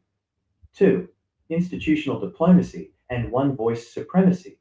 SWAPO won the international race because it prioritized highly organized, disciplined global diplomacy over fragmented internal rivalries. Unified external leadership. Under figures like Sam Nujoma and Theo Ben-Gurion, SWAPO established a highly sophisticated Department of Foreign Affairs in exile. They set up permanent provisional headquarters in Tanzania and Zambia, and opened diplomatic missions in Cairo, London, Algiers, and Stockholm. Marginalizing factions. While other groups like SWANU suffered from internal ideological splits and lacked organizational discipline abroad, SWAPO presented foreign governments with a single, highly professional administrative structure. The international community preferred dealing with one organized entity rather than navigating a confusing web of competing factions. Okay, confused man. Broad population representation, the demographics factor. Under international law, an administration in exile must prove it speaks for a credible, permanent population. SWAPO possessed an immense structural advantage because its primary support base was rooted within the Ovambo people, who constituted nearly half of Namibia's entire population. Although SWAPO intentionally rebranded itself to include all Namibians, its undeniable majority backing on the ground proved to the UN that it was not a marginal breakaway group, but a dominant national movement. 4. Masterful Cold War realpolitik. SWAPO built a diverse, multi-layered alliance network that made it impossible for the international community to ignore. The African Bloc and NAM, SWAPO, secured the total backing of the Organization of African Unity, OAU, and the Non-Aligned Movement, NAM, which held immense voting power in the UN General Assembly. The Soviet bloc. They secured heavy military and financial backing from the Soviet Union and Cuba, giving them the teeth to fight South Africa's military. The Nordic Western Humanitarian Conduit. Crucially, SWAPO did not alienate the West. Countries like Sweden and Norway gave substantial non-military, humanitarian, and administrative funding directly to SWAPO. This dual-track strategy allowed them to be viewed simultaneously as freedom fighters by the East and a responsible government in waiting by the West. 5. The UN Permanent Observer Status, 1974. Before achieving full recognition, SWAPO achieved a massive institutional milestone in 1974 when the UN granted it permanent observer status. This allowed SWAPO diplomats to sit in key UN General Assembly sessions, participate in debates, and directly lobby world leaders every September in New York. This institutional access completely eclipsed all other rival Namibian organizations, rendering them invisible on the world stage. Key lesson for modern statecraft.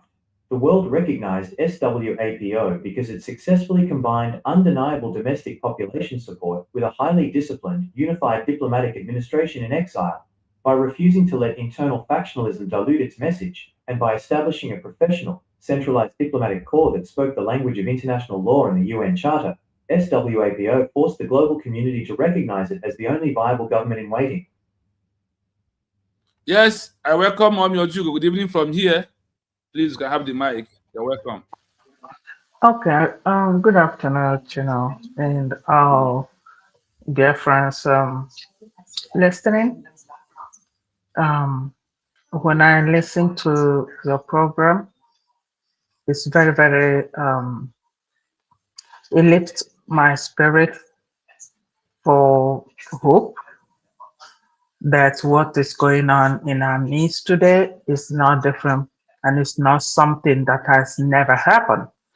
Even worse than what we're experiencing now from our people attacking ourselves, because Nigerian government bought them over. It's heartbreaking, but knowing that a country like Namibia went through that, maybe even worse than what we are going through now, because then there was not much civilization to what we have now. So it might be even worse, especially getting out from South Africa, because South Africa, even as current, is as crazy as Nigeria. If not more crazy, it's just one of the troublesome countries is South Africa. So if Namibia fought it and were able to get themselves out of South Africa, ours is a come case. Because of a lot of technologies, a lot of new brains, now, and what is going on, So Nigeria, not only that the bodies over, Nigeria themselves are even struggling to even cover themselves up from their crime. So in the name, they are fighting this nation, Biafra. They're kicking themselves on the butt. They're exposing more the corruption that is over there, and the evil that is over there. And this, not just fighting, Biafrans, but Christendom, the Christendom part of Nigeria are being attacked. Like, you cannot be a Christian and live in Nigeria peacefully. No. And that being said, 95% of United States of Biafra citizens are Christians. The remaining 5% is all other religion like traditional religion, Jewish religion joined together. But the 95, if not more than that percent, are Christians in the United States of Biafra. So you see the urgency for the United Nations to look into our case. Otherwise, it's going to be a horrible genocide of the Christendom, you know. And so these people, these are people that were actually identify themselves as freedom fighters, as people who want freedom. At the end of it, they were not strong enough because of long truth, because lack of self-control. They succumb to an entity that suppressed them to the dust.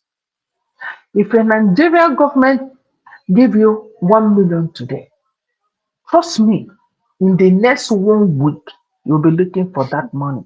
So that 1 week or 2 days, is that better than your everlasting freedom? Not just for yourself, but for your children unborn. That's a question for this people. In our case now, we have, this one is kind of a question because we have IPOB now, and they have whatever they still call ESN, which I don't know. Now we also have Nigerian government in place of the politicians that have all these men that they gave gun. You know, they call them what is it that they call them? All these government boys that harasses people, you know, everywhere. In the name, they are fighting. Local vigilante now. Vigilantes. That's the word I was looking for. You Local know, vigilante. we have them. Yes. Now we have those that came out of ESN that went with Ogenkere. Okay, that's another body there.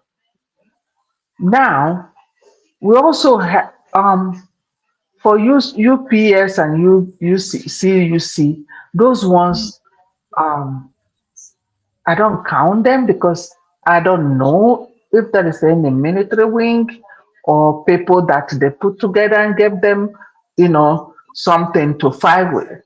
I don't know. But these are the three now that I know, you know, the IPOB that have ESN, though they said handed over to Nigerian government. And then we have Nigerian government in terms of the Southeast governors that have all these vigilantes. And then we have Ogenkere that also said that he is in charge of part of ESN. So these are the group that I know currently that have, that said they have men under them. The other group, they're just looking for a way to find money into their account. That's you know, those are those who have retired and came to overseas when they're already old, and then their retirement, you know, came out of sudden and they're frustrated, or they don't have a paper, and then they're gallivanting around. So that's why I put those ones. You know, but these three main group now, these are three main groups. For me, I don't know if you have any other group, you know, you might let me know, but this is one I know. When I say Nigerian Vigilante and ESN, I'm counting both Udele, both Ikenga, because all of them were part of ESN. Yes. Because ESN was on the IPOB. So this three main group, while in Namibia, we have more than that. So you can see that we're not losing it. We can see that we're still on the right track. We can see how much diplomatic move our government are doing. Fantastic diplomatic move. So I'm here. I asked that question just in case if there is another wing person, that have gathered men together. This are much I know, and then and also to encourage our people. We got it. I mean, if anybody is saying anything now, Mazen the Kalu, POBO, PM Simon Ekpal, EXILE. Let me tell you, I'm just going to tell you 100%. They are not with these two people. No. Yes. These two people have moved past you. You will see it. It's going to happen in your eyes, Kuru Kuru. These two people have moved on. They are moving with a majority. Yes. They are moving with, this is the pep. This is what they were looking for. And we got it. So if you're sitting there, don't be surprised. Oh, I'm not going to be surprised. Don't be surprised. Don't just be sure that for the shock that will happen to each and every one of you. Okay. Yes. That facts. There is no two ways about what we are doing. Is our DP, our president, like I called him, and the prime minister, they have moved with USB they are declared. Why do I say so? All the leaders who was arrested, put in construction, before they come south, the people they left outside has declared the country they have intention to, they are fighting for. And they all come out peaceful, rejoin their people to become the first ever president and the first ever prime minister. Not to go back to continue to agitate and protest. Not to go back to continue giving order of sit at home and all these things. Rather, they move into a country, become president. And that is the spirit that has hold Mazen the Kanu and the Batobe Simon Eba. So they move with a country, not organization anymore. That is how it is. There is all these things when I put all these names here and call them, is just to remind you. And when I put all of you as an organization, did you see me putting USB as an organization? No. And even those who lied, that is Ngozi organization, Ngozi USBG. What we reason and what we think is not giving Biafra recognition. The name calling is only for you. The way you see her is not the way, and also when it's come to the criteria of the world is not seeing Ngozi Arabeza and cabinet member, that name you are calling them. The world sees them as a government in exile, cabinet member of a government in exile for waiting for recognition, pushing for diplomatic movement to achieve their country, for their people. Not Ngozi Arabeza, not Nebusha Majani, not Ngozi Arabeza, not Alimatu. That Alimatu is only Alimatu in your mouth. That Arabugboro is only Gboro in your mouth. With those who are the same level with you, because I have realized through the history of Namibia, not the call the Oba, not the call the Gachiri, I have realized fully, better with the same feather, must flock together, even though they are dying. Only is go do only is Fabagaba Nimodi. One road through one which is that is where we are. And in all of you now be one water in the IPOB underground, in the fallback, all of you can be with one water corner. I don't know if we Venza never sorry for all of you. I am really sorry for all of you. Honestly, I'm very, very sorry for all of you. The time we are into is time to face the reality and look at the history is repeating. If Namibia can succeed from South Africa, we must succeed. If Somaliland can succeed from Somalia, we must succeed. If South Sudan can succeed from Sudan, we must succeed. If etc. or Eritrea succeed from Ethiopia, we must. These are part of Africa that we're talking about. And we know who we are. That we are strong people, more than all these people that I mentioned their name. When it comes to intelligence, what it takes to build their nation, we have it more than them. So I have made this session 1 for you to understand. No matter if you like, let 20 group comes out.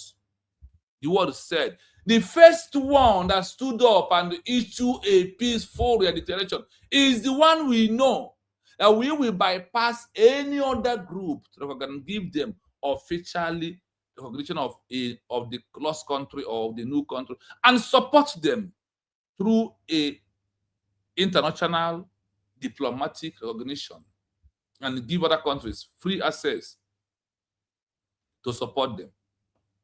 Now, we may move to session 2 this evening, but I wanted to leave it on session 1 like this, so Biafrans can watch it with a little data instead of going to 3 to 2 hours. That was my thinking. But we may vote this night. If the population who want us to continue session 2 say move on, and those who said let's end it here for other people to listen to it as you are sharing. So let us have our vote. If you want us to continue, yes. If you want us to end it here, say no. Then we will do like we normally do before. We will count it right now, because I have my time from now, maybe till tomorrow time, Biafran time, 5 o'clock, when I will move out again. So if it means tomorrow coming 2 times, I will. But I want to, who are those that want us to continue? Say continue. If you want to continue, say no. Oh, Justin said, no, let us end it here, right? So others may join us tomorrow, or those who will listen can listen very well. Nah, and we'll go 1 no, 1 yes. Okay, I think I want 1 no and 1 yes. So we want to see those who want us to continue. Those who want us to stop, like I said. If you want us to continue, say yes. If you want us to end it here, if you say no, then that means we'll continue no. Mommy didn't say right on. If you have the strength, we have good number. Okay. For me, I have the strength to go. I have the strength because I'm not going to work this night. I have the strength to go. But I think what I will do is, okay, we have 2, 5, we have 3, and we have only 1 no. We have 3 people who said yes. Let us continue. We have those that said yes. Let us continue. The yes is winning no. The yes is winning no. Right on. We have 4. We have 4. I'm picking 1. We have 4. We have Tina 1 said yes. She give the mic. Continue. Gift. Yes has won the movement. And I stand with those who said I should continue. Yes, so we are continuing because I am here tonight. I am not going to work anymore this night, so I'm available. So let us go with what? Yes. We are going into session 2. We are going to session 2.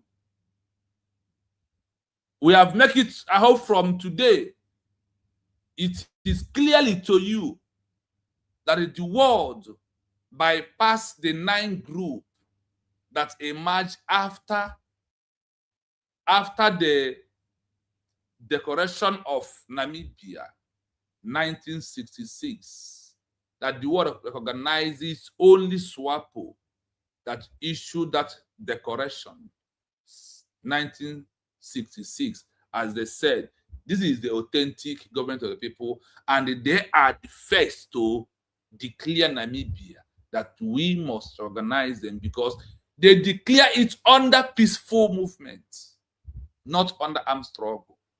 So that is section 2. That is section 1. Now, as we are going to section 2, I have a long question that I ask. After the question, I will give you the answer. We'll listen to it direct. The question is, I ask, I want to know more history, information, why international community always recognize the first government in exile of all the countries with peaceful redecoration, no matter how many organizations that comes out after the peaceful declaration or peaceful decoration. I hope you understand this question clearly. I hope you understand this question clearly. Now, see the answer here. Why that the world? Because out of 27 countries I have gone so far under the names and research about them, the UN, the ICJ, the human rights, and the countries in the world recognize that first organization that transitioned into government in exile and issue a peaceful declaration and the present document of decoration physically, not even audio, physically, video must prove that there is, even in the audio, they want video. The video is evidence. So listen how they are doing this and reason why they are doing it. So listen as we move. The dynamic you are describing, where the international community recognizes the first foundational framework of a peaceful redeclaration and largely ignores the wave of parallel organizations that arise afterward, is deeply rooted in the history and mechanics of public international law. In international statecraft, global bodies like the United Nations and foreign courts do not treat statehood like a standard competition where the largest or loudest please wins. Listen carefully here. There is something that is here that you have to listen. How they treat a government in exile that issue a peaceful declaration. The number one, the first one. Listen. Instead, they operate on strict legal doctrines designed to protect stability, continuity, and institutional legitimacy. There are 5 core historical and legal reasons why international law gives exclusive weight to the first, original peaceful administration over subsequent factions. 1. The doctrine of presumption of continuity. In international law, there is a powerful legal doctrine known as the presumption of continuity. Listen. Once an entity successfully establishes a formal legal anchor for statehood, such as a documented peaceful restoration declaration, international law presumes that specific legal line continues to exist. Why factions lose? When subsequent organizations emerge later, they are viewed by international jurists as breakaway factions or parallel entities rather than the original source of the claim. International law fiercely avoids recognizing multiple groups claiming the same right of representation because doing so creates legal chaos. The international community will almost always stick to the original, established timeline and its administrative custodians. 2. The de jure legal anchor versus domestic agitation. International bodies make a strict distinction between de jure, legal right, and de facto, political action. The first framework that executes a structured, peaceful redeclaration based on international principles, like the UN Charter on Self-Determination or the Montevideo Convention, creates a de jure legal record. Groups that come afterward often focus on street mobilization, civil disobedience, or internal disputes. To an international lawyer, these subsequent groups represent internal political friction, not a legal administration. The international community prefers the first group because it established a clean, peaceful, and constitutional foundation before the waters were muddied by factionalism. 3. The threat of competing sovereignties. If the international community were to recognize a second or third organization that emerged after the first peaceful declaration, it would violate a fundamental rule of global diplomacy, the rejection of competing sovereignties. Foreign governments need to know exactly who is legally accountable for an administrative framework. its treaties, its issued identity documents, and its ministerial structures. If a State Department acknowledges a parallel faction, it paralyzes diplomacy. Therefore, as a matter of realpolitik, international actors default to the first established administrative framework that laid down the official timeline, such as a documented milestone date like November 29, 2024. They treat all later groups as internal domestic opposition to that original framework. 4. The alignment with the peaceful self-determination standard. Modern 21st century international law is deeply hostile to armed conflict, regional disruption, and chaotic secessions. When the first organization chooses a path of peaceful redeclaration, it sets a highly specific diplomatic standard. When later organizations emerge and adopt more confrontational, disruptive, or fragmented methods, they lose the moral and legal high ground in the eyes of foreign observers. The international community clings to the original peaceful model because it represents a civilized, non-violent path to self-determination that mirrors successful historical transitions, such as the Baltic states restoring their independence from the Soviet Union based on their original pre-occupation legal declarations. 5. The first mover advantage in archival diplomatic filing. In international diplomacy, paperwork, institutional filings, and court registries matter immensely. The first administrative framework to formally log its declaration, establish its ministerial structures, and file its intent with international bodies or foreign courts secures the first mover advantage. When subsequent groups try to approach foreign governments later, those governments check their existing records and find that the diplomatic space for that specific nation in waiting has already been occupied by the original administrative framework. Later groups are then told that their disputes must be resolved internally or through the existing legal structures of the first mover entity. Summary verdict.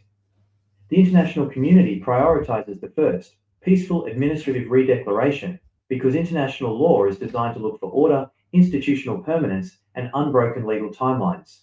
Once an original administration puts forward a principled, peaceful message and establishes an official legal record, the international community views that entity as the legitimate custodian of the cause.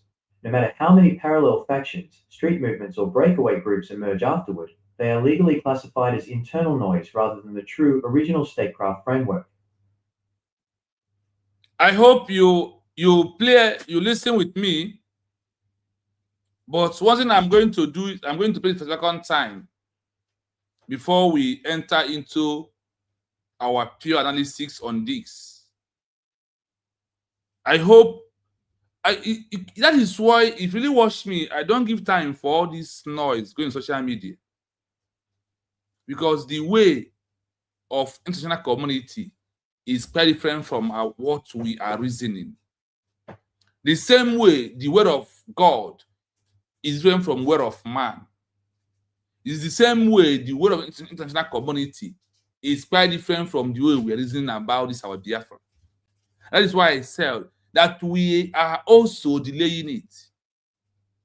And you had it in a briefly here that there is no way internal problem will stop recognition. That there is no way it's going to stop it. That they call it what? Internal noise making. That is what Ogenkere is doing today. So listen to this one more again before we go into our analysis. I said this night we have our time, so we are here together. So please keep on commenting, liking, and sharing the program. Subscribe. The dynamic you are describing, where the international community recognizes the first, foundational framework of a peaceful redeclaration and largely ignores the wave of parallel organizations that arise afterward, is deeply rooted in the history and mechanics of public international law. In international statecraft, global bodies, like the United Nations and foreign courts, do not treat statehood like a standard competition where the largest or loudest group wins. Instead, they operate on strict legal doctrines designed to protect stability, continuity, and institutional legitimacy. There are 5 core historical and legal reasons why international law gives exclusive weight to the first, original peaceful administration over subsequent factions. 1. The doctrine of presumption of continuity. In international law, there is a powerful legal doctrine known as the presumption of continuity. Once an entity successfully establishes a formal legal anchor for statehood, such as a documented peaceful restoration declaration, international law presumes that specific legal line continues to exist. Why factions lose? When subsequent organizations emerge later, they are viewed by international jurists as breakaway factions or parallel entities rather than the original source of the claim. International law fiercely avoids recognizing multiple groups claiming the same right of representation, because doing so creates legal chaos. The international community will almost always stick to the original, established timeline and its administrative custodians. 2. The de jure legal anchor versus domestic agitation. International bodies make a strict distinction between de jure, legal right, and de facto, political action. The first framework that executes a structured, peaceful redeclaration based on international principles, like the UN Charter on Self-Determination or the Montevideo Convention, creates a de jure legal record. Groups that come afterward often focus on street mobilization, civil disobedience, or internal disputes.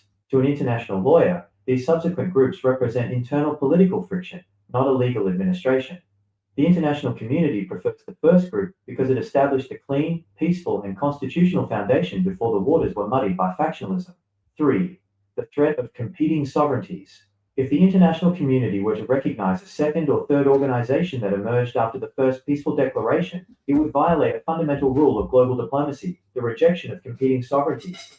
Foreign governments need to know exactly who is legally accountable for an administrative framework, its treaties, its issued identity documents, and its ministerial structures.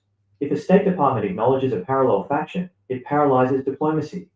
Therefore, as a matter of realpolitik, international actors default to the first established administrative framework that laid down the official timeline, such as a documented milestone date like November 29, 2024. They treat all later groups as internal domestic opposition to that original framework. 4. The alignment with the peaceful self-determination standard. Modern 21st century international law is deeply hostile to armed conflict, regional disruption, and chaotic secessions. When the first organization chooses a path of peaceful redeclaration, it sets a highly specific diplomatic standard. When later organizations emerge and adopt more confrontational, disruptive, or fragmented methods, they lose the moral and legal high ground in the eyes of foreign observers. The international community clings to the original peaceful model because it represents a civilized, non-violent path to self-determination that mirrors successful historical transitions, such as the Baltic states restoring their independence from the Soviet Union based on their original preoccupation legal declarations. 5. The first mover advantage in archival diplomatic filing. In international diplomacy, paperwork, institutional filings, and court registries matter immensely. The first administrative framework to formally log its declaration, establish its ministerial structures, and file its intent with international bodies or foreign courts secures the first mover advantage. When subsequent groups try to approach foreign governments later, those governments check their existing records and find that the diplomatic space for that specific nation in waiting has already been occupied by the original administrative framework. Later groups are then told that their disputes must be resolved internally or through the existing legal structures of the first mover entity. Summary verdict. The international community prioritizes the first, peaceful administrative redeclaration because international law is designed to look for order, institutional permanence, and unbroken legal timelines. Once an original administration puts forward a principled, peaceful message and establishes an official legal record, the international community views that entity as the legitimate custodian of the cause. No matter how many parallel factions, street movements, or breakaway groups emerge afterward, they are legally classified as internal noise rather than the true original statecraft framework. Yes. This is why when I don't know another word to use, that this is when I look at all these things, I have a full mind that only USB are declared is the hope of all the Biafrans, no other one. When the Biafrans na okay, and only fair make us one bag of rice. Okay. If Romo can na who USB na ko payment sefa na ko, they can never stop the origin of Biafra, of USB. They can never. Because the government on their own is doing the needful by themselves. They are not waiting for anybody to come and do the needful for them. And when you listen to how others and the laws, why they must organize the first, they don't want to destroy their own law. So is it because of Ogenkere or IPOB? If the world would destroy their own law, since over all these years of IPOB agitation and the protests on the street, They could have done it. Now that we have given them the legal right to come or to talk about us, is it now that they are going to move away? Now that we have given them solution, now that we have given them the right, now that we have maintained what they call external for them to intervene, is it now that they're going to leave USB with this our legal document and they follow IPOB, one family, protest, we move? Is it now they will follow fake Brgie Crc without any document in the hand? No legal paper in Crc's hand. BGC, no legal paper. CRC, no legal paper. What is you go 247 own? No legal. All things are illegal. But the most happiness and the good story of it is that they said that we will never leave the facts that establish a foundational structure of a government, true government in exile, that issue a peaceful declaration to start recognizing street protestants and noisemakers. Only that word is what gives me joy. That is when I said that it's only USB that declared in solution to the Africa. I told you in the beginning that the only two things I find out that our own case is different is this. We have oil that they use to feed many countries in the world. That is number one. Then number two is because of USB is going to break all the artificial colonial border we have in Africa. You see these two things. If not for these two things, we could have been a country like Namibia. The world knows who they said. When you talk about us, they said, those people, they are under China in the world, they are under America, they are under Japan. That is how they have been seen us. So they know that we end it, and we must surely, now that we have gotten Biafra through the legal right of the world and through the right path. That is why God will continue to bless Simon Ekpa, the Prime Minister, who introduced this legal right to us. And Obatobie will become that name that will disgrace Finland. And they're already disgracing Finland already. So now we go into our analysis. You know how we do it? We play, we pause, we move.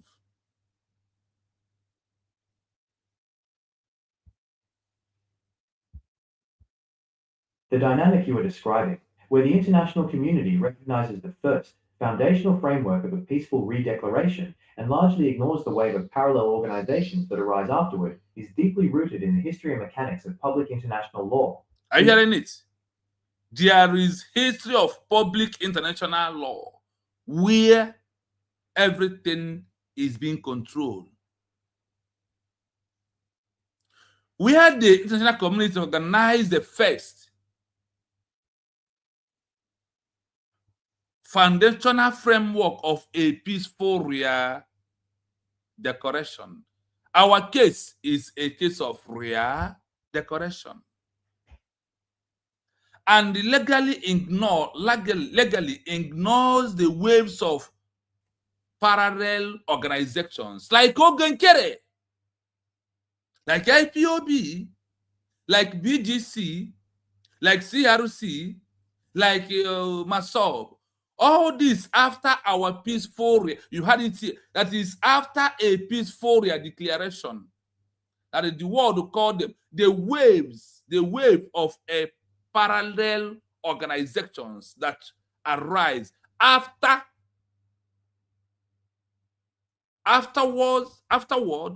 is deeply rooted in the history and a mechanism of a public international law that must protect a government in exile. Now, if the those at Ogenkere claiming that he is going to Washington DC to see, look at him and said that you are forming a parallel organization that we can never organize you. That is why the congressmen, anytime they see Ogenkere, they will run. The Ogenkere will pay him to snap pictures and send to his gullible. Why is he running? Because there is no original legal paper in Ogenkere's hand. One, the first paper that you must present is the peaceful declaration or decoration. I know Ogenkere has it. Did Ogenkere has USB declared document paper? Please, can someone answer? The answer is no. And the word said that we, the international community, recognizes the first. They recognize the first word, foundational framework, a peaceful decoration, and legally ignore the wave of a parallel government that arise afterward is deeply rooted in the history. After we have issued our peaceful declaration that any other group is what? A parallel organization, that they are not going to recognize such organization, that they are going to organize the first. That's why I said that is what? First come, first serve. Now, let's continue. International statecraft, global bodies like the United Nations and foreign courts do not treat statehood like a standard competition where the largest or loudest group wins. Instead, they operate on strict legal doctrines designed to protect stability, continuity, and institutional legitimacy. I hope you listen. I hope this is where I want to pay deep attention.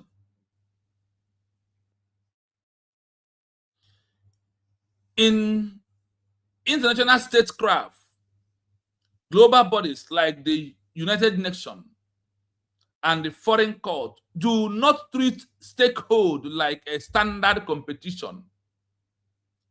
After a peaceful declaration by government in exile with a document, and all this group emerged, and what said that they never treated a stakehold, the government that issued a peaceful declaration of a stakehold, with a standard competition where the largest or the loudest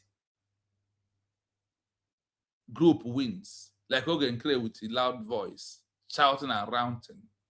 And the word said that no matter how he shout BRGIE,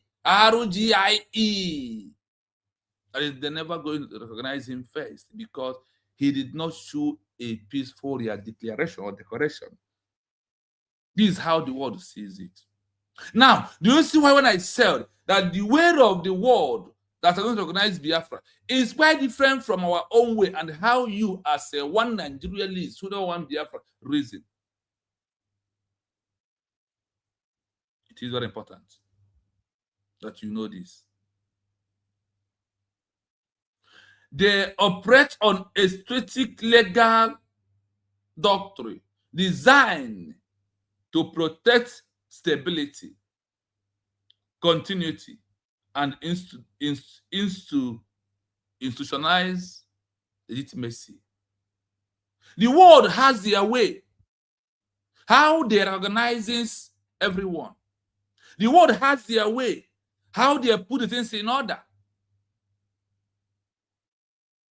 And there is existing law, and their law is very tight. When it comes to this issue, that a peaceful declaration of Biafra through USB they are declared. These are how the world. He said it does is that there is no recognition based on the loudest noise of a man or a woman, but you must prove that you are a structure of a government. This is how the world view, and this is how they understand it. And the ones they see that you have met this criteria, what happened? They give recognition. It takes years. It took Namibia roughly 16 to 30 years before enough happens. Let's continue. There are 5 core historical and legal reasons why international law gives exclusive weight to the first, original peaceful administration over subsequent factions. Listen, you. There are 5 core historical and legal reasons. All those he say 5.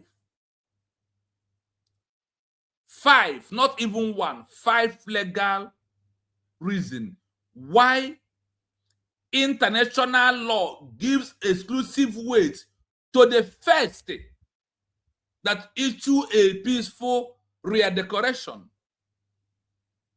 Original, peaceful administrative and over all these organizations that emerged after our peaceful redeclaration. That is how you had it here. 5 reasons, and on a different ways, they are going to do what? Answer us. There is a 5 reason now and the 5 law. Let us dive into it. Listen to from number 1. Listen. I don't know where Elias is getting things he's asking the to do or to say. Why he cannot research.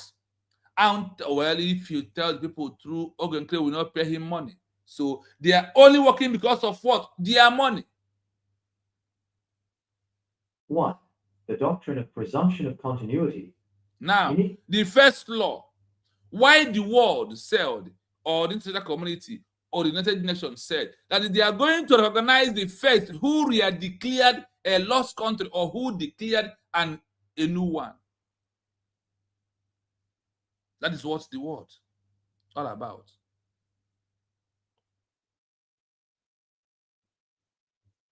The doctrine of presumption of continuity.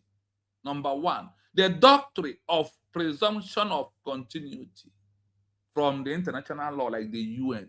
Why they agree to that they must recognize the first that issue a peaceful declaration or a peaceful redecoration. Let's continue. International law, there is a powerful legal doctrine known as the presumption of continuity.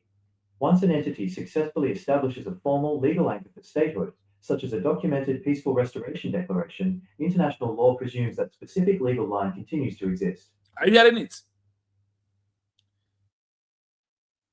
International law, there is a powerful legal doctrine known as presumption of continuity. That is why they said, when you lost your country, that what you will do is to issue a redeclaration to suit on the law of presumption of continuity. International law, there is a powerful legal doctrine known as the presumption of continuity. Ipob Massob Brgie. Are you hearing it? Once an entity successfully established a formal legal anchor for statehood, such as documented peaceful restoration declaration, international law presumes that specific legal line continue to exist. You see why you have to give all you have to USD for us to, if you really want us to go home. I said, all you have, you must give at this time that we are into. Because there is no time to waste. Once you establish what? And successfully establish a formal legal anchor for a statehood, which they give you the word. They said, such a documented peaceful restoration of declaration. The USB document of declaration. That once you can provide it, The national laws presume the specific legal line continue to exist of the old that has laws that declare it back to become a sovereign state. Let's continue. I want you to understand clearly that the ways of them is not your way, neither my way, but it is a time like this that all of us must adhere to USB they are declared as only government you have. I don't know what you're still waiting for.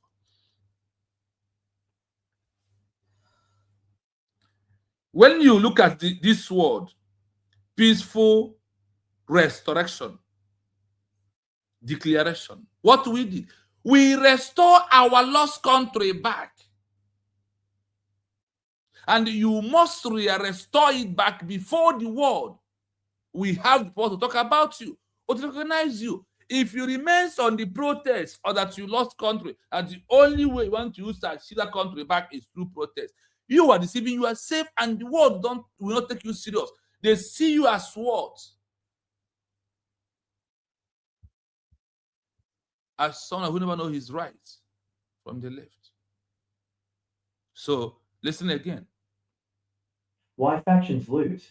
When subsequent Why factions lose, like Ogenkere, BGC, CRC, Uncheckable, Ajani, Chineke, Massob, IPOB, and all of. Why all these functions organizations will fail? Listen, they said why functions lose, why organizations that emerge after USB are declared, why all of you are going to lose woefully, not by USB law, but first in the norms of the international law. Organizations emerge later. They are viewed by international jurists as breakaway factions or parallel entities rather than the original source of the claim. International law fiercely avoids recognizing multiple groups claiming the same right of representation, because doing so creates legal chaos. The international community will almost always stick to the original, established timeline and its administrative custodians. 2. Let's hold on here. While subsequent organizations emerge later, Uncheckable, when did they emerge? After our declaration. BGC, afterwards, their declaration. CRC, afterwards, later after our declaration. Brgie, claiming after our declaration by Ogenkere. These are the areas that when you are listening to what government is doing, you may understand why it's only legal way for you. They are viewed by international judges as breakaway group, breakaway organization. Ogenkere or with the Brgie, breakaway. Imamada will CRC, breakaway. After a peaceful declaration. BGC, breakaway. I don't know who, breakaway. Chiamaka Jere, breakaway. Ruby Nadi, breakaway organization group. Shomo Koma, breakaway. All these groups that we are seeing today, IPOB, Massob, and whatever they call themselves, all of them are what? The breakaway group. Is it Ngozi Abeze is calling? No. This is the international law that guides a government in exile that issue a peaceful declaration if the people refuse to let go. Everything that we are doing is a time after this program for you to support USB, we declare it fully. If you never do so, you will never understand how these things work. That is not how we think, is how it works. Okay. They viewed for the international jurisdiction as a breakaway organizations or parallel entity rather than the original source of the claiming. International law frequently does not recognize a multiple group claiming the same right of our peaceful declaration. That is, they would never recognize, even though they are claiming the same right of our USB declared, that they're not going to recognize them. Because doing so creates a legal choke. The international law community will always seek to the original, establishing timeline and its administrative custodian. You see, the international community will always stand with what? Original. What is original here? The original is those that first declared United States of Biafra.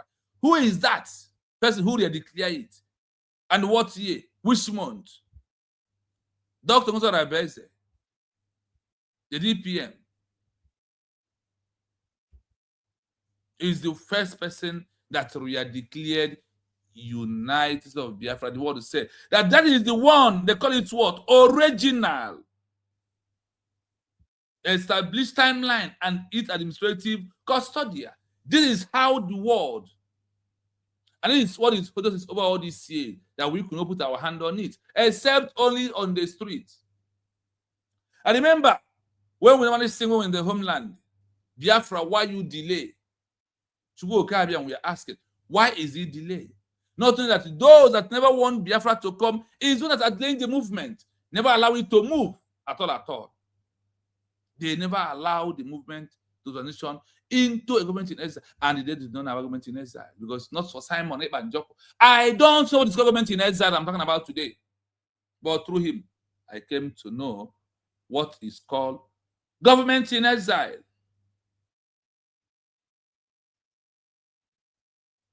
You have heard it that the world can never organize any breakaway organization, any parallel government that are not supposed to be declared. Why can't you follow the truth and listen to the truth and be free forever and ever?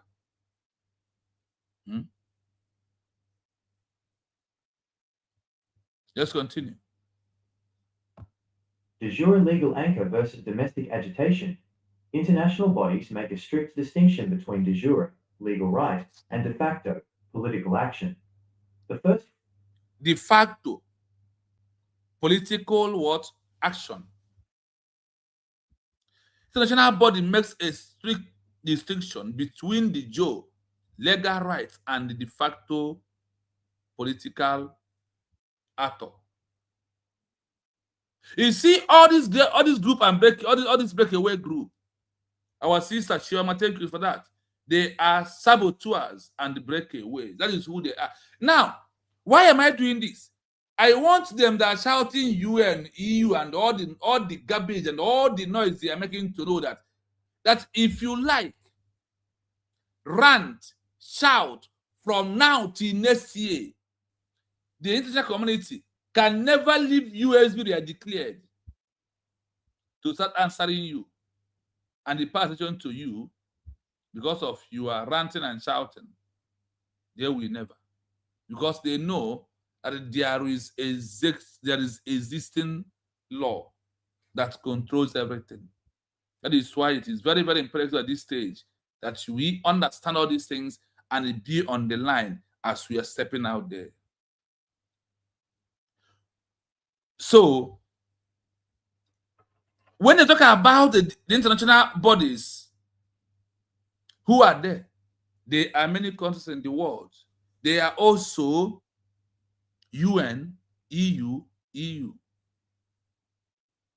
Now, the first framework that executes a structured, peaceful declaration based on international principle, like the UN Charter on the Self-Determination or the Montevideo Convention criteria, the geolegal recognition. This is how the world is moving. This is what the world wants us to do. If I may ask you on what they want us to do, is it so difficult? Have we come into this before and we said that Biafra has never become a country? It is because of we have never followed this right legal path. It's why Biafra has never become a country. But now that we have followed it, under our peaceful redecoration, you had it here. Let me read it again. The first framework is USB redeclared through our DPM. That is the first framework that executes a structured, peaceful declaration based on international principles like the UN Charter on self-determination or the Montevideo Convention, created the geo-legal record. What else do you want us, the world, to tell you? What else? Tell me that thing that you never had. Give me that is bothering you. Let us research and play it here. Remember that last week, one of our program was what our brother 3 PM asked is what we put in the machine, and we find an answer. That is satisfied. The framework is very important. The decoration based on international principles like the UN Charter of Self-Determination. Have you seen the backup? That Basque government in exile that issue a peaceful declaration. And when the world is going, they make you to understand what they're talking about. That's what they said here. The first framework that executes structures, peaceful redecoration. This peaceful redecoration is one thing, and that's what I want Biafrans to understand, that without this, Biafra can never become a country. That is why you must use your full hand and your chest. Embrace US declared and pray for that woman who decided to what a man can do, a man can do it better. You must greet her, wish her well. We move, my people. Framework that executes a structured, peaceful redeclaration based on international principles like the UN Charter on Self-Determination or the Montevideo Convention creates a de jure legal record. Groups that come afterward often focus on street mobilization, civil disobedience, or internal disputes to an international... Do you hear it here? Group that comes afterward often focus on the street mobilization, civil disobedience, or international disputes. You see how the world look at what we are doing. And they said that they do not want to focus on what? Groups that come afterward often focus on the street mobilization, that they want to focus on the streets to mobilize people.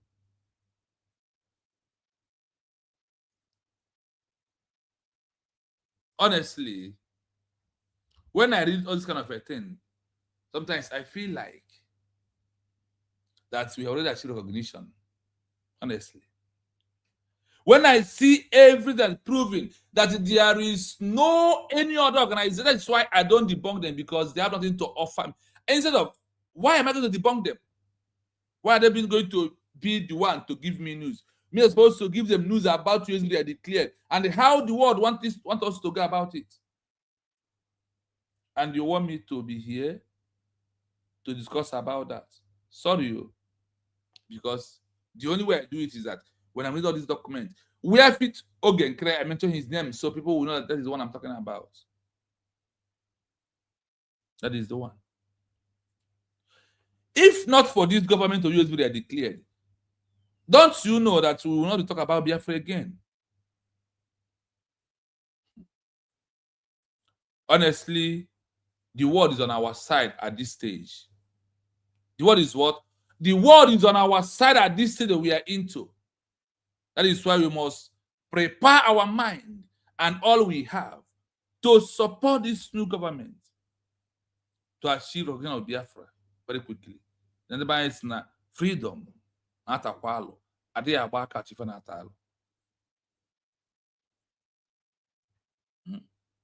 Do you see what the world will call USB re-declared document? They call it what? They call it what? Original. Okay, do you have original? Imam Adabu, do you have original? Do you have original? You don't have it. It's only USB they are declared has the words, the original. When the world analyzes the document of our peaceful decoration as what? As original. And you are there. Don't mind what is that man said about USB declared document? Because he's ignorant, he thinks that his schools are of the law. The time that we are into is that time that we have to do everything like I said. So please, as you join us, the like button if you can. So why every other group without a peaceful decoration fail in this 21st century? That is why we are here this night. And as we are doing it, I hope you are following. As we are doing it this evening, and I hope you are understanding why all these noises is not going to lead us anywhere. It's only USB we are declared is what is going to lead us to our country, and based on that, we become a full nation. We become what? Becomes a full nation. The way to become a full nation is the process that we're into right now. The first time we've gotten it right. This is only the time that we have gotten it towards right. And they said that all this group we fail, they will lose. When it's due time for recognition, the world will not look any other way else, except this legal document they called the original framework document of a peaceful redeclaration of a lost country, establishing timeline and its administrative custodian. That is what US has done for us. So that is why we must give USB and our DPM at all time round of applause for standing on the legal and on the right track for us to achieve Biafra as a nation in this our time. And it will surely happen because we have declared based on the legal documents. We move. A lawyer, these subsequent groups represent internal political friction, not a legal administration. The international community prefers the first group because it established a clean, peaceful, and constitutional foundation before the waters were muddied by factionalism. 3. The threat of competing sovereignty. I hope you listen to this number 2. Hope you follow. Group that comes after focus on the street mobilization, disobedience, or internal dispute is what they are coming to bring. The world is saying, and they are watching all we are doing. And they are understanding everything that we are doing. Not a legal administrative, representing internal political functions, not a legal administrative. The international community prefer the first group.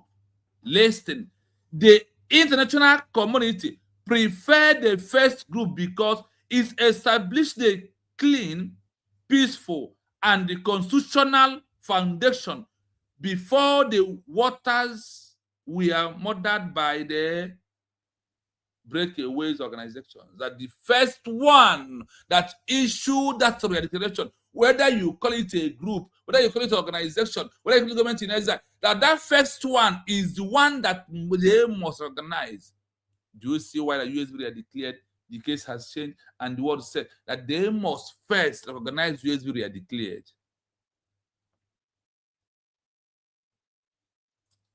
And after the word said that they will first recognize the facts, He could have waited for them to say they could first recognize the second or the third or the protest group. They made it a peaceful declaration and the constitutional foundation before the water were murdered by the transaction of the movement. Look at how all of you are moving around from bush to bush, from Oiso to Onis. All of you again, Mama Bible, Chiamaka, Jere, or Oma Jani, Omo Chineke, and all of you and IPOB. It is very important that you, as a Biafran, focus and understand the importance of our peaceful declaration. If not for that thing said, you know that the international community said that it is original document. Let's continue. If the international community were to recognize a second or third organization that emerged after the first peaceful declaration, it would violate a fundamental rule of global diplomacy, the rejection of competing sovereignties. Foreign governments need to know exactly who is legally accountable for an administrative framework, its treaties, its issued identity documents, and its ministerial structures. If a state of... Are you following? If the international community were to recognize a second or third organization that emerged after the first peaceful declaration, it would violate a fundamental rule over the global diplomacy. Rejection of the completing sovereignty. You had it. It now is it clear to you that you don't have to doubt USB are declared or to doubt anything about USB. That the only one that the world said that we are going to recognize said what is the first one with a peaceful redecoration. With what? A peaceful redecoration of the USB redeclare is the only one that the world said we are going to recognize, not the third, not the second, not the fourth, not the fifth, not the Protestant group without a peaceful redecoration. No redecoration of a lost country. No country either. It's nothing goes on Bgc that wrote this. Neither is I myself that wrote it. Neither the cabinet members. But you can hear UN Charter on it. Then you will know where it's coming from.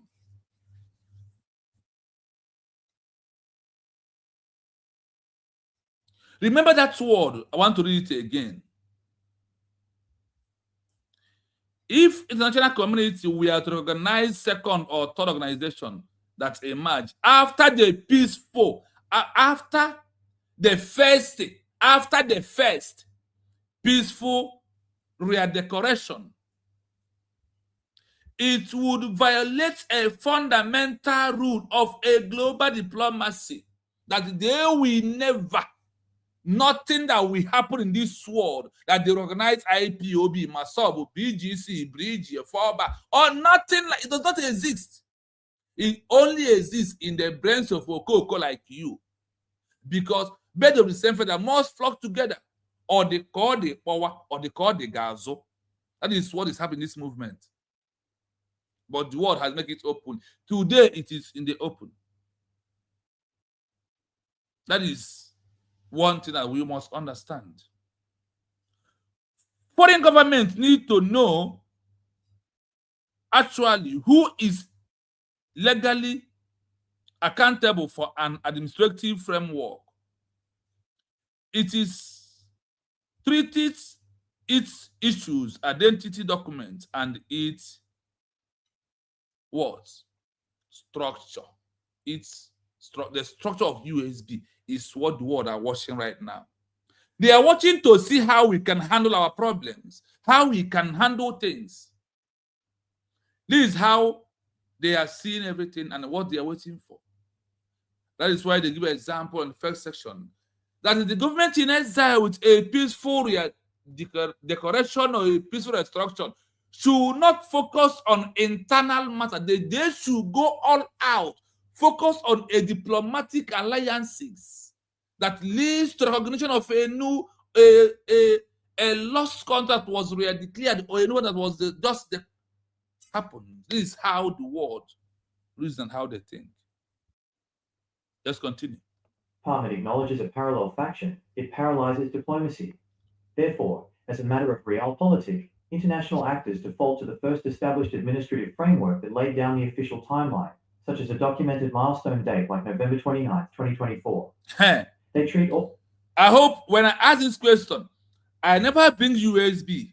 I never mentioned 24. The world has embraced that there was something that happened on November the 20th, 2024. It's only in your dumb head. You are envy. You are jealous. You are greedy. You are hatred of a black man from Nigeria that is into you, that leads you into a mental slavery. It's only why you never recognize that day, and you are still talking trash.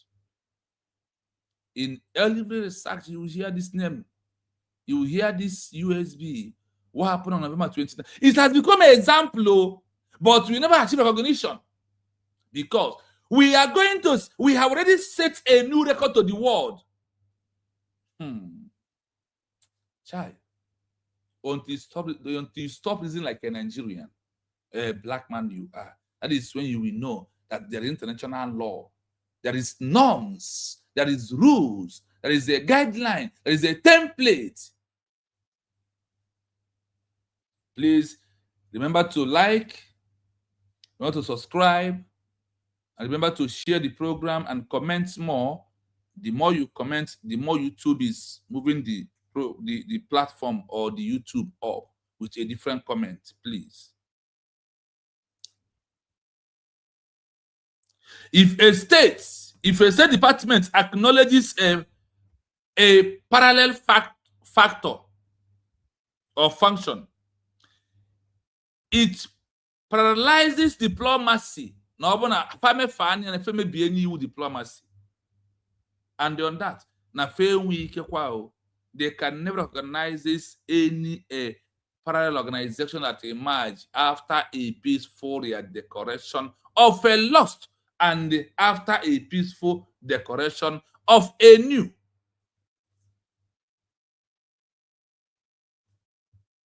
Let's continue. Therefore, as a matter of international actors to the first established administrative framework,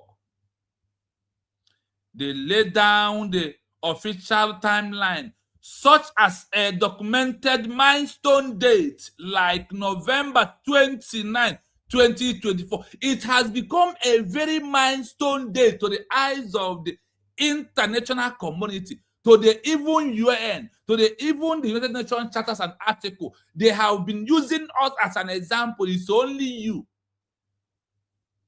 So now one who are bang man chege one mug okwane ife man amen.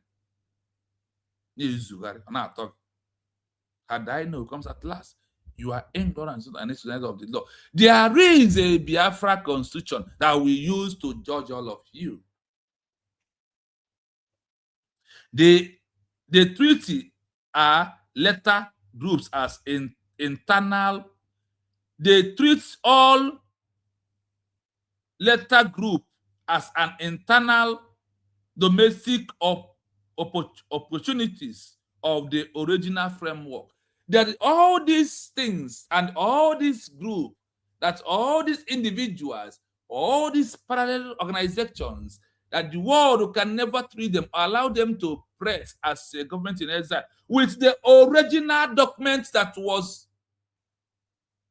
in the hand of USB of our peaceful real declaration of United States of Biafra as our own country. The time has come for you to stop and face reality. The time has come for us to do the needful. The time has come for you to follow up And the reason, like the world has transitioned, the world has moved. Do you moved or you are standing in one place? Remember, what is original? The document of first real declaration after 1960 to 1970. The only time that we have gotten it right was November the 29th, 2024. Is the only time we have gotten it right. That is why nobody can reject what USB put on the table for the world to listen. Take it or you leave it. That is the pure truth I'm telling you. These are what?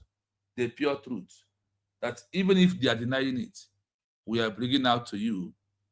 Even if they are denying it, I want you to know this only USB we are declared is the hope of every black race, is the hope of Africa, is the hope of those Biafrans who believe in Biafra should be a country.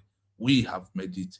And what the PM said on November 29, after that he said, we have mesmerized our enemies. We move. Remember that it's a 4 law. The 5, that 5, we are going to number 4. Why they must organize USB, no matter what happened. Later groups as internal domestic opposition to that original framework. 4. The alignment with the peaceful self-determination standard. Modern 21st century international law is deeply hostile to armed conflict, regional disruption, and chaotic secessions. When the first organization chooses a path of peaceful redeclaration, it sets a highly specific diplomatic standard. When later organizations emerge and adopt more confrontational, disruptive, or fragmented methods, they lose the moral and legal high ground in the eyes of foreign observers. The international community clings to the original peaceful model because it represents a civilized, non-violent path to self-determination through successful historical transitions, such as the Baltic states restoring their independence from the Soviet Union based on their original pre-occupation legal declarations. 5. No. Now they give us one example of a country. Because they will not tell us this just as a story. They will tell us where it has happened before. The Baltic states, where they get independence from Soviet Union based on the original pre-occupation legal declaration. You see how Baltic states, through a peaceful legal declaration, they are a country today. I said what? They are a country what? Today. As we are hearing it here. And these are the constructions. There is a 4-5 international law that guides a government that issued a peaceful declaration. There is. As we are getting to the last section of today, I am putting the link back in case you want to join us. You can use the link to join us. As we're about to finish our audio for section 2 and hold on for tomorrow's program.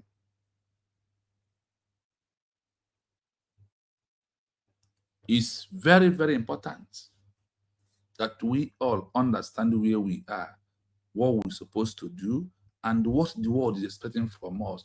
Now that we have done it, we are waiting for, we are not even waiting, we are still pushing to achieve everything in this 21st century for everyone to understand the importance of what we are doing.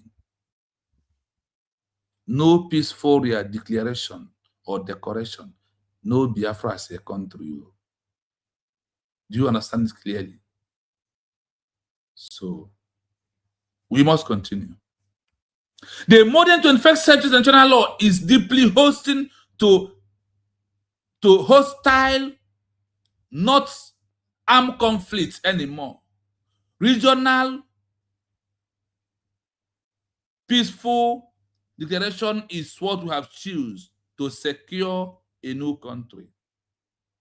When the first organization choose a path of peaceful redecoration, is sending a high specific diplomatic standard, is setting a high diplomatic what? Standard.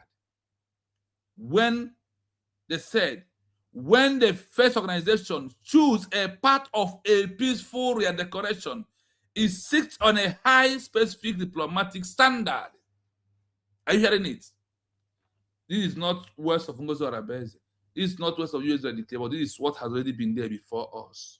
And these are things that will help us to achieve Biafra as a country. Because they have already put it out there and tell us what to do. We must continue. When later organizations emerge and adopt more conformational and or performed mode, they lost their moral and the legal high ground in the eyes of the foreign observers. He has spoken he's doing today. He never what he's doing to himself. Even IPOB and all of that is fighting against USBR declared. They said here that all of you that has emerged after USBR declared that refuse to submit yourself into a country and answer a country name, rather, you are answering IPOB organization. That when you refuse, that you lose the moral and the legal high ground in the eyes of foreign observers. Use how they put the word. It's not ashamed to again carry. Ashamed to go 247. It's not ashamed to Sonia Parawa. It's not all these people because of the mindset is just to criminalize the pocket of the Biafra people. That is all and work for Nigeria. Never Biafra to become a country, so they can continue making the Biafran people. But to put an end is never what they want. They don't want to hear this is end of agitating for Biafra or protesting for Biafra. That is what they want to hear. We must continue. We must. The international community claimed to the original peaceful model because it is requested a civilized, non-violent path to self-determination that mirrors successfully historical transition, such as the Baltic states. In here, this is a country. On international law, these are how they achieve their country today, and we must achieve our own because we are on the right track. State restoration, the independence from the Soviet Union, based on the original peace occupying legal declaration of Baltic states after they have lost their country in hands of Soviet Union again. Without a peaceful declaration of peaceful declaration, you are not going to have any country at all. That is the link there. Like I said, in case you want to join us, you can, as we are going to section 5 for this particular program we are into. Please, we move. To move our advantage in archival diplomatic filing. In international diplomacy, paperwork, institutional filings, and court registries matter immensely. The first administrative framework to formally log its declaration, establish its ministerial structures, and file its intent with international bodies or foreign courts secures the first mover advantage. When subsequent groups try to approach foreign governments later, those governments check their existing records and find that the diplomatics... They will check what? When Ogenkere comes to congressmen, they will check the record on his hand, the file. And when they put the file will be lying to them. And they will push Ogenkere away. And he will go and snap picture and told you that I went to see the congressman, which I collected money from you to rent a hall. But what happened? And the congressman said, we are busy, but we are going to watch in television. And you are still following him. Now, if you are doubting that one, why can't you listen from this? If we can achieve Biafra only ourselves, why are we going to why is Ogenkere going to Washington DC? Why are we calling for Tinubu to intervene in our matter? Because they are the one to help us. They are the one to do what? Help us. They are the one to push us to where we are looking. And we are moving speedily. We are moving speedily. Let's continue. When subsequent group try to approach foreign government later after the peaceful declaration, those governments check the existing record. They will check existing what record and find that the diplomatic space for the specific nation in waiting has already been occupied by the original administrative framework. Later, group as then told that the dispute must be resolved internal or the existing legal structure of the first moving identity. You see, when you go to UN to submit, that is why Ogenkere cannot go. That is why he's watching this, he's shaking hand. That is only all the place Ogenkere know is to go to Washington to shake hand. That is all he can do. He cannot do more than that. Because what it takes to be there. So it is now clear to you how the international community see Ogenkere with all the noise, IPOB with all the noise. I hope you have on your own see that there is no way for them. That is why at this time that we are into, that we all must adhere and open our eyes to defend USB dictator at all costs, with all we have. So we move to the last section. Summary or verdict. Base for that specific nation in waiting has already been occupied by the original administrative framework. Later groups are then told that their disputes must be resolved internally or through the existing legal structures of the first mover entity. Summary verdict. The international community prioritizes the first, peaceful administrative redeclaration. Do you hear that in English? Ogenkere, this community has prioritized the facts that issue a peaceful declaration. Your own case is that you never issue a peaceful declaration. So all this you are noise and checking hand for those who follow you and declare when you come, you spread them bridge. That is all you do. Does not move anything, doesn't change anything.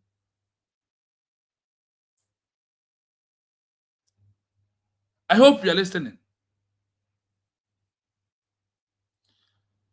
The international community prioritize the first peaceful administrative redecoration because international law is designed to look for order, institution, performance, and the unbreak legal timeline. The world has their way. Their way cannot become our way. And we must continue. We must continue. Once an original administrator, what makes them original? Because of this government in exile with a peaceful re-education document that signed with over 500 Biafran. This is what number step to make it what legal. Once an original administrator put forward a principled, peaceful message and establishing an official legal record. The international community view that entity as the legitimate custody of the case, no matter how many people, no matter how many parallel organizations, street movement, or breakaway group emerge afterwards, an illegal classified as internal noise rather than the true original state careful or framework to achieve Biafra as a country is in the hands of USB declare, and the world is just watching to see how we can handle things. To do what? To see how we can handle it. And they are watching us. They are seeing all we are doing, and they are following us. That is why I told you that it is very, very imperative at this time that you understand what we are doing. Without a peaceful redecoration, there is no Biafra as a country. I have made it clear to you from this particular research. So please, I am going to play it once again. As I'm playing, after playing it, if nobody enters, then we are going to close the program. We are going to close the program if no one enters to join us to analyze and support what we are doing. It is very, very imperative. So listen to this once again. Because international law is designed to look for order, institutional permanence, and unbroken legal timelines. Once an original administration puts forward a principled, peaceful message and establishes an official legal record, the international community views that entity as the legitimate custodian of the cause. No matter how many parallel factions, street movements, or breakaway groups emerge afterward, they are legally classified as internal noise rather than the true internal noise. Okay, Siamaka Jere, internal noise. You go 247, internal noise.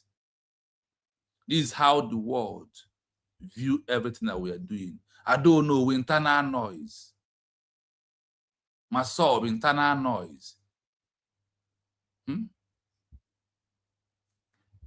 Listen fully to this. Listen fully.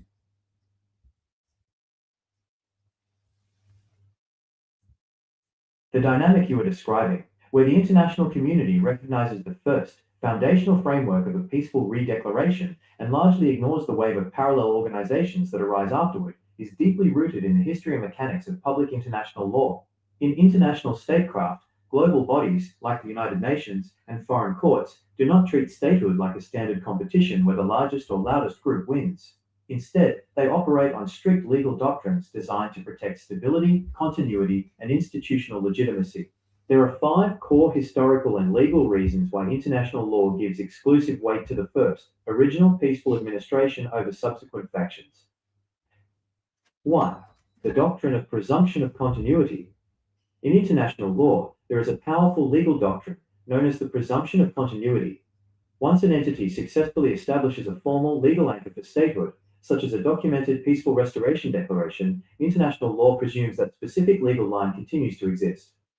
Why factions lose? When subsequent organizations emerge later, they are viewed by international jurists as breakaway factions or parallel entities rather than the original source of the claim. International law fiercely avoids recognizing multiple groups claiming the same right of representation because doing so creates legal chaos. The international community will almost always stick to the original, established timeline and its administrative custodians. 2. The de jure legal anchor versus domestic agitation. International bodies make a strict distinction between de jure, legal right, and de facto, political action. The first framework that executes a structured, peaceful redeclaration based on international principles, like the UN Charter on Self-Determination or the Montevideo Convention, creates a de jure legal record. Groups that come afterward often focus on street mobilization, civil disobedience, or internal disputes. To an international lawyer, these subsequent groups represent internal political friction, not a legal administration. The international community prefers the first group because it established a clean, peaceful, and constitutional foundation before the waters were muddied by factionalism. 3. The threat of competing sovereignties. If the international community were to recognize a second or third organization that emerged after the first peaceful declaration, it would violate a fundamental rule of global diplomacy, the rejection of competing sovereignties. Foreign governments need to know exactly who is legally accountable for an administrative framework, its treaties, its issued identity documents, and its ministerial structures. If a State Department acknowledges a parallel faction, it paralyzes diplomacy. Therefore, as a matter of realpolitik, international actors default to the first established administrative framework that laid down the official timeline, such as a documented milestone date like November 29, 2024. They treat all later groups as internal domestic opposition to that original framework. 4. The alignment with the peaceful self-determination standard. Modern 21st century international law is deeply hostile to armed conflict, regional disruption, and chaotic secessions. When the first organization chooses a path of peaceful redeclaration, it sets a highly specific diplomatic standard. When later organizations emerge and adopt more confrontational, disruptive, or fragmented methods, they lose the moral and legal high ground in the eyes of foreign observers. The international community clings to the original peaceful model because it represents a civilized, non-violent path to self-determination that mirrors successful historical transitions, such as the Baltic states restoring their independence from the Soviet Union based on their original pre-occupation legal declarations. 5. The first mover advantage in archival diplomatic filing. In international diplomacy, paperwork, institutional filings, and court registries matter immensely. The first administrative framework to formally log its declaration, establish its ministerial structures, and file its intent with international bodies or foreign courts secures the first mover advantage. When subsequent groups try to approach foreign governments later, those governments check their existing records and find that the diplomatic space for that specific nation in waiting has already been occupied by the original administrative framework. Later groups are then told that their disputes must be resolved internally or through the existing legal structures of the first mover entity. Summary verdict. The international community prioritizes the first, peaceful administrative redeclaration, because international law is designed to look for order, institutional permanence, and unbroken legal timelines. Once an original administration puts forward a principled, peaceful message and establishes an official legal record, the international community views that entity as the legitimate custodian of the cause. No matter how many parallel factions, street movements, or breakaway groups emerge afterward, they are legally classified as internal noise rather than the true original statecraft framework. I hope you see how the world classifies everything that we are doing. That is why I don't give a time to all these things that is happening, because I know that they will never stop USB. What gives me in fact, the exact model I have today is if I look at how 56 men win over 500 in America because of this document that we have right now, that those who did not have then. That is why you know that USB must conquer. I will start from the beginning and play the audio. So listen to it fully. Then you will understand where we are at this evening. It's very, very important for us to do so. The history of the Southwest Africa People's Organization, SWAPO, and its journey to receiving exclusive international recognition by the United Nations in 1976 as the sole and authentic representative of the Namibian people is one of the most important case studies in 20th century international law. At the time, there were several other active Namibian political organizations, such as SWANU, Southwest Africa National Union. Network.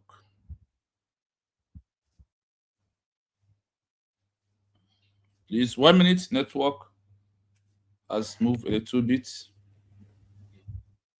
And once they move, we must refresh.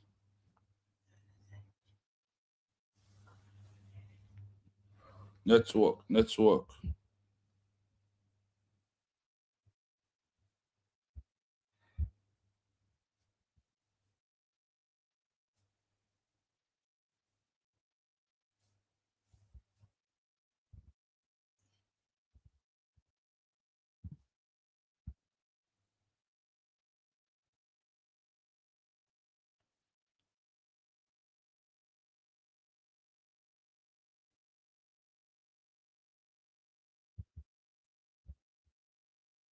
Please, 1 minute, I will be back. Let us refresh. Where the problem is coming from, please. Let us refresh and find out where the problem is coming from. Please remember to like and share and comment as you are watching us. That helps the page to move forward. Please endeavor to do that. Endeavor to do that.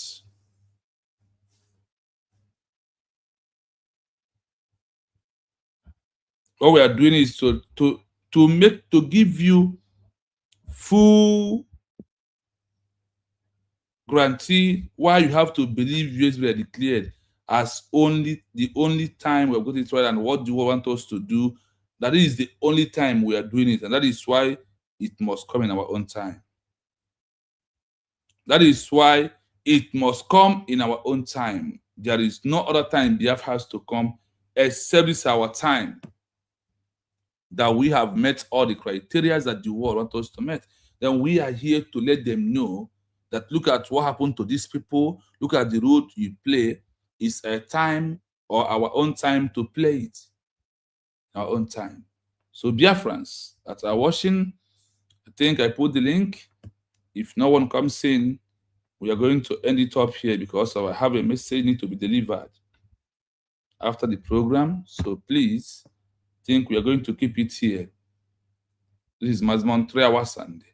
Then until we come back again tomorrow morning when we are going to come back.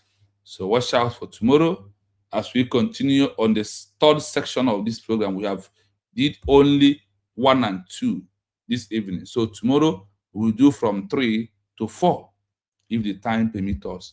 So do not panic. Do not move. You are on the right track by supporting USB we are declared. There is no other one. First come, first serve. You see the way Ogenkre characterized the document of USB, the document of Brgie in his name, is how the world characterized that the first person they would recognize is that first person who issued a peaceful declaration. Is the person that they're going to do what? Support, not the other way around.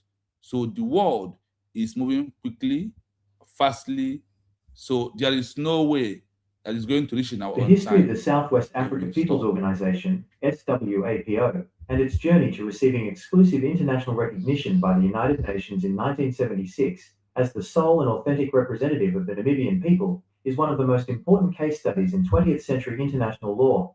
At the time, there were several other active Namibian political organizations, such as SWANU, Southwest Africa National Union, and various traditional ethnic councils. Yet, the international community bypassed them all to grant SWAPO exclusive diplomatic status. The global powers in the United Nations chose SWAPO over parallel organizations for several interconnected reasons. 1. The unique legal status of the territory, the UN mandate.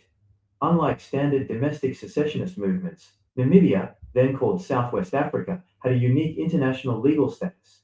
It was a former German colony handed to South Africa under a League of Nations mandate after World War I. In 1966, the UN General Assembly officially terminated South Africa's mandate, declaring South Africa's presence an illegal military occupation. Because the UN legally owned the responsibility for the territory but had no physical presence on the ground, it needed to designate a domestic partner to act as the legitimate voice of the occupied population. SWAPO positioned itself perfectly to fill that exact legal vacuum. 2. Institutional diplomacy and one-voice supremacy. SWAPO won the international race because it prioritized highly organized, disciplined global diplomacy over fragmented internal rivalries. Unified external leadership. Under figures like Sam Nujoma and Theo Ben-Gurion, SWAPO established a highly sophisticated Department of Foreign Affairs in exile. They set up permanent provisional headquarters in Tanzania and Zambia, and opened diplomatic missions in Cairo, London, Algiers, and Stockholm. Marginalizing factions. While other groups like SWANU suffered from internal ideological splits and lacked organizational discipline abroad, SWAPO presented foreign governments with a single, highly professional administrative structure.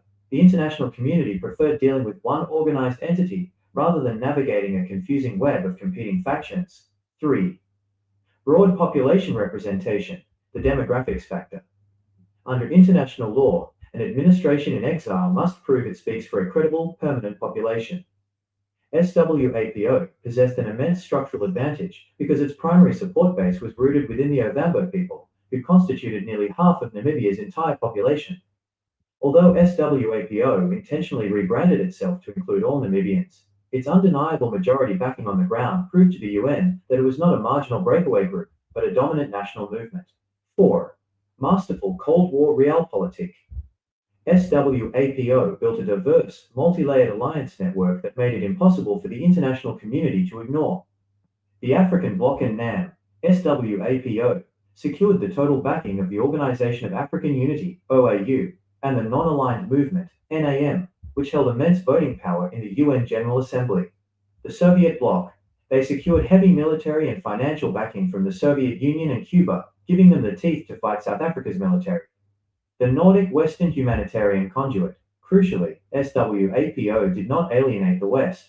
Countries like Sweden and Norway gave substantial non-military, humanitarian, and administrative funding directly to SWAPO. This dual-track strategy allowed them to be viewed simultaneously as freedom fighters by the East and a responsible government in waiting by the West. 5. The UN Permanent Observer Status, 1974. Before achieving full recognition, SWAPO achieved a massive institutional milestone in 1974 when the UN granted it permanent observer status. This allowed SWAPO diplomats to sit in key UN General Assembly sessions, participate in debates, and directly lobby world leaders every September in New York. This institutional access completely eclipsed all other rival Namibian organizations, rendering them invisible on the world stage.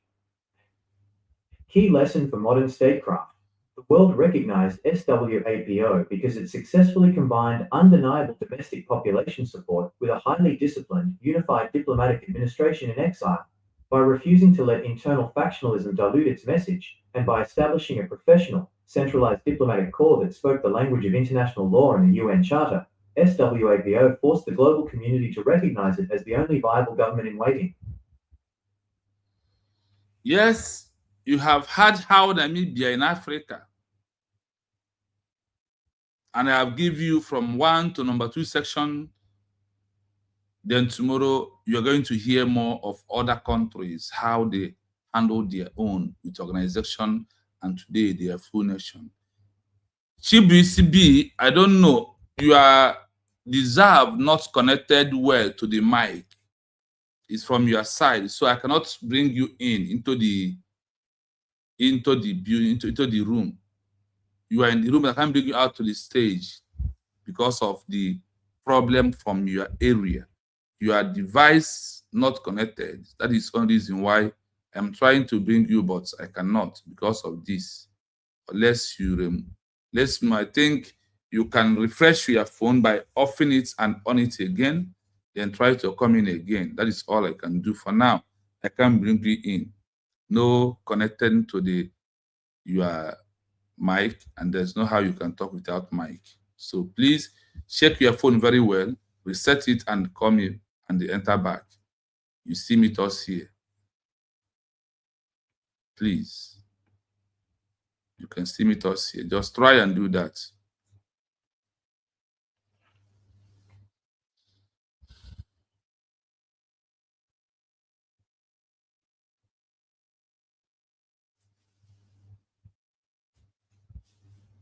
The dynamic you are describing, where the international community recognizes the first, foundational framework of a peaceful re-declaration and largely ignores the wave of parallel organizations that arise afterward, is deeply rooted in the history and mechanics of public international law. In international statecraft, global bodies, like the United Nations and foreign courts, do not treat statehood like a standard competition where the largest or loudest group wins. Instead, they operate on strict legal doctrines designed to protect stability, continuity, and institutional legitimacy. There are 5 core historical and legal reasons why international law gives exclusive weight to the first, original peaceful administration over subsequent factions. 1. The doctrine of presumption of continuity. In international law, there is a powerful legal doctrine known as the presumption of continuity. Once an entity successfully establishes a formal legal anchor for statehood, such as a documented peaceful restoration declaration, international law presumes that specific legal line continues to exist. Why factions lose? When subsequent organizations emerge later, they are viewed by international jurists as breakaway factions or parallel entities rather than the original source of the claim. International law fiercely avoids recognizing multiple groups claiming the same right of representation because doing so creates legal chaos. The international community will almost always stick to the original, established timeline and its administrative custodians. 2. The de jure legal anchor versus domestic agitation. International bodies make a strict distinction between de jure, legal right, and de facto, political action. The first framework that executes a structured, peaceful re-declaration based on international principles, like the UN Charter on Self-Determination or the Montevideo Convention, creates a de jure legal record. Groups that come afterward often focus on street mobilization, civil disobedience, or internal disputes. To an international lawyer, these subsequent groups represent internal political friction, not a legal administration. The international community prefers the first group because it established a clean, peaceful, and constitutional foundation before the waters were muddied by factionalism. 3. The threat of competing sovereignties. If the international community were to recognize a second or third organization that emerged after the first peaceful declaration, it would violate a fundamental rule of global diplomacy, the rejection of competing sovereignties. Foreign governments need to know exactly who is legally accountable for an administrative framework, its treaties, its issued identity documents, and its ministerial structures. If a State Department acknowledges a parallel faction, it paralyzes diplomacy. Therefore, as a matter of realpolitik, international actors default to the first established administrative framework that laid down the official timeline, such as a documented milestone date like November 29, 2024. They treat all later groups as internal domestic opposition to that original framework. 4. The alignment with the peaceful self-determination standard. Modern Modern 21st century international law is deeply hostile to armed conflict, regional disruption, and chaotic secessions. When the first organization chooses a path of peaceful redeclaration, it sets a highly specific diplomatic standard. When later organizations emerge and adopt more confrontational, disruptive, or fragmented methods, they lose the moral and legal high ground in the eyes of foreign observers. The international community clings to the original peaceful model because it represents a civilized, non-violent path to self-determination that mirrors successful historical transitions, such as the Baltic states restoring their independence from the Soviet Union based on their original pre-occupation legal declarations. 5. The first mover advantage in archival diplomatic filing. In international diplomacy, paperwork, institutional filings, and court registries matter immensely. The first administrative framework to formally log its declaration, establish its ministerial structures, and file its intent with international bodies or foreign courts secures the first mover advantage. When subsequent groups try to approach foreign governments later, those governments check their existing records and find that the diplomatic space for that specific nation in waiting has already been occupied by the original administrative framework. Later groups are then told that their disputes must be resolved internally or through the existing legal structures of the first mover entity. Summary verdict. The international community prioritizes the first, peaceful administrative redeclaration, because international law is designed to look for order, institutional permanence, and unbroken legal timelines. Once an original administration puts forward a principled, peaceful message and establishes an official legal record, the international community views that entity as the legitimate custodian of the cause. No matter how many parallel factions, street movements, or breakaway groups emerge afterward, they are legally classified as internal noise rather than the true original statecraft framework. Yes, my brother, I'm about to round up, so please have 3 minutes only. Have 3 minutes only. Adam, let's start.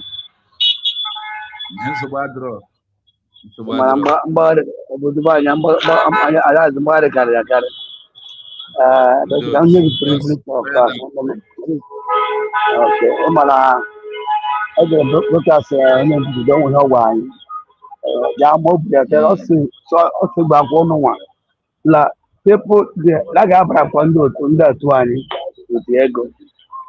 The other go, Sanya lawyer be like that.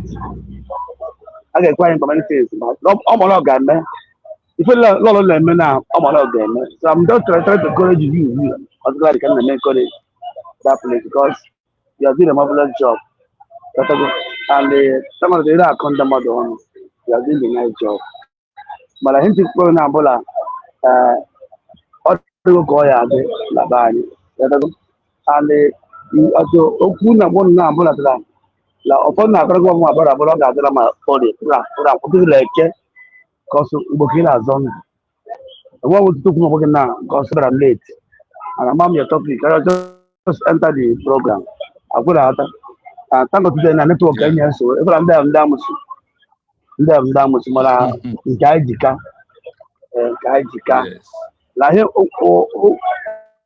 olawon lo wa bola ifa la ti make that too much my brother bola ndo ro ku ga na gede ya o mo ama to go one naira again brother ba ma to no what now not like I said that the paper is the spirit those the hardcore one kala bo ko ba ndo ya hard on them sell out all of the hardcore people those are called for this mission. Yes. So now it was generally mistake. I go to but my family. Yes, then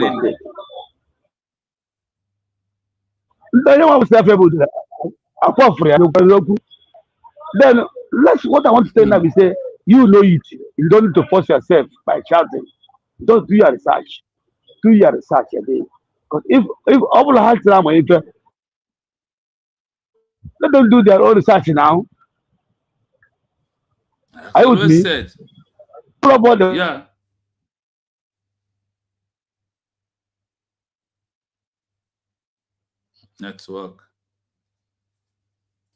Network has knocked him out. Okay, his network is very bad. Has knocked him out again. Biafrans, we are going to leave it here. until we come back again. I have a little something to do out there as I'm ending the program.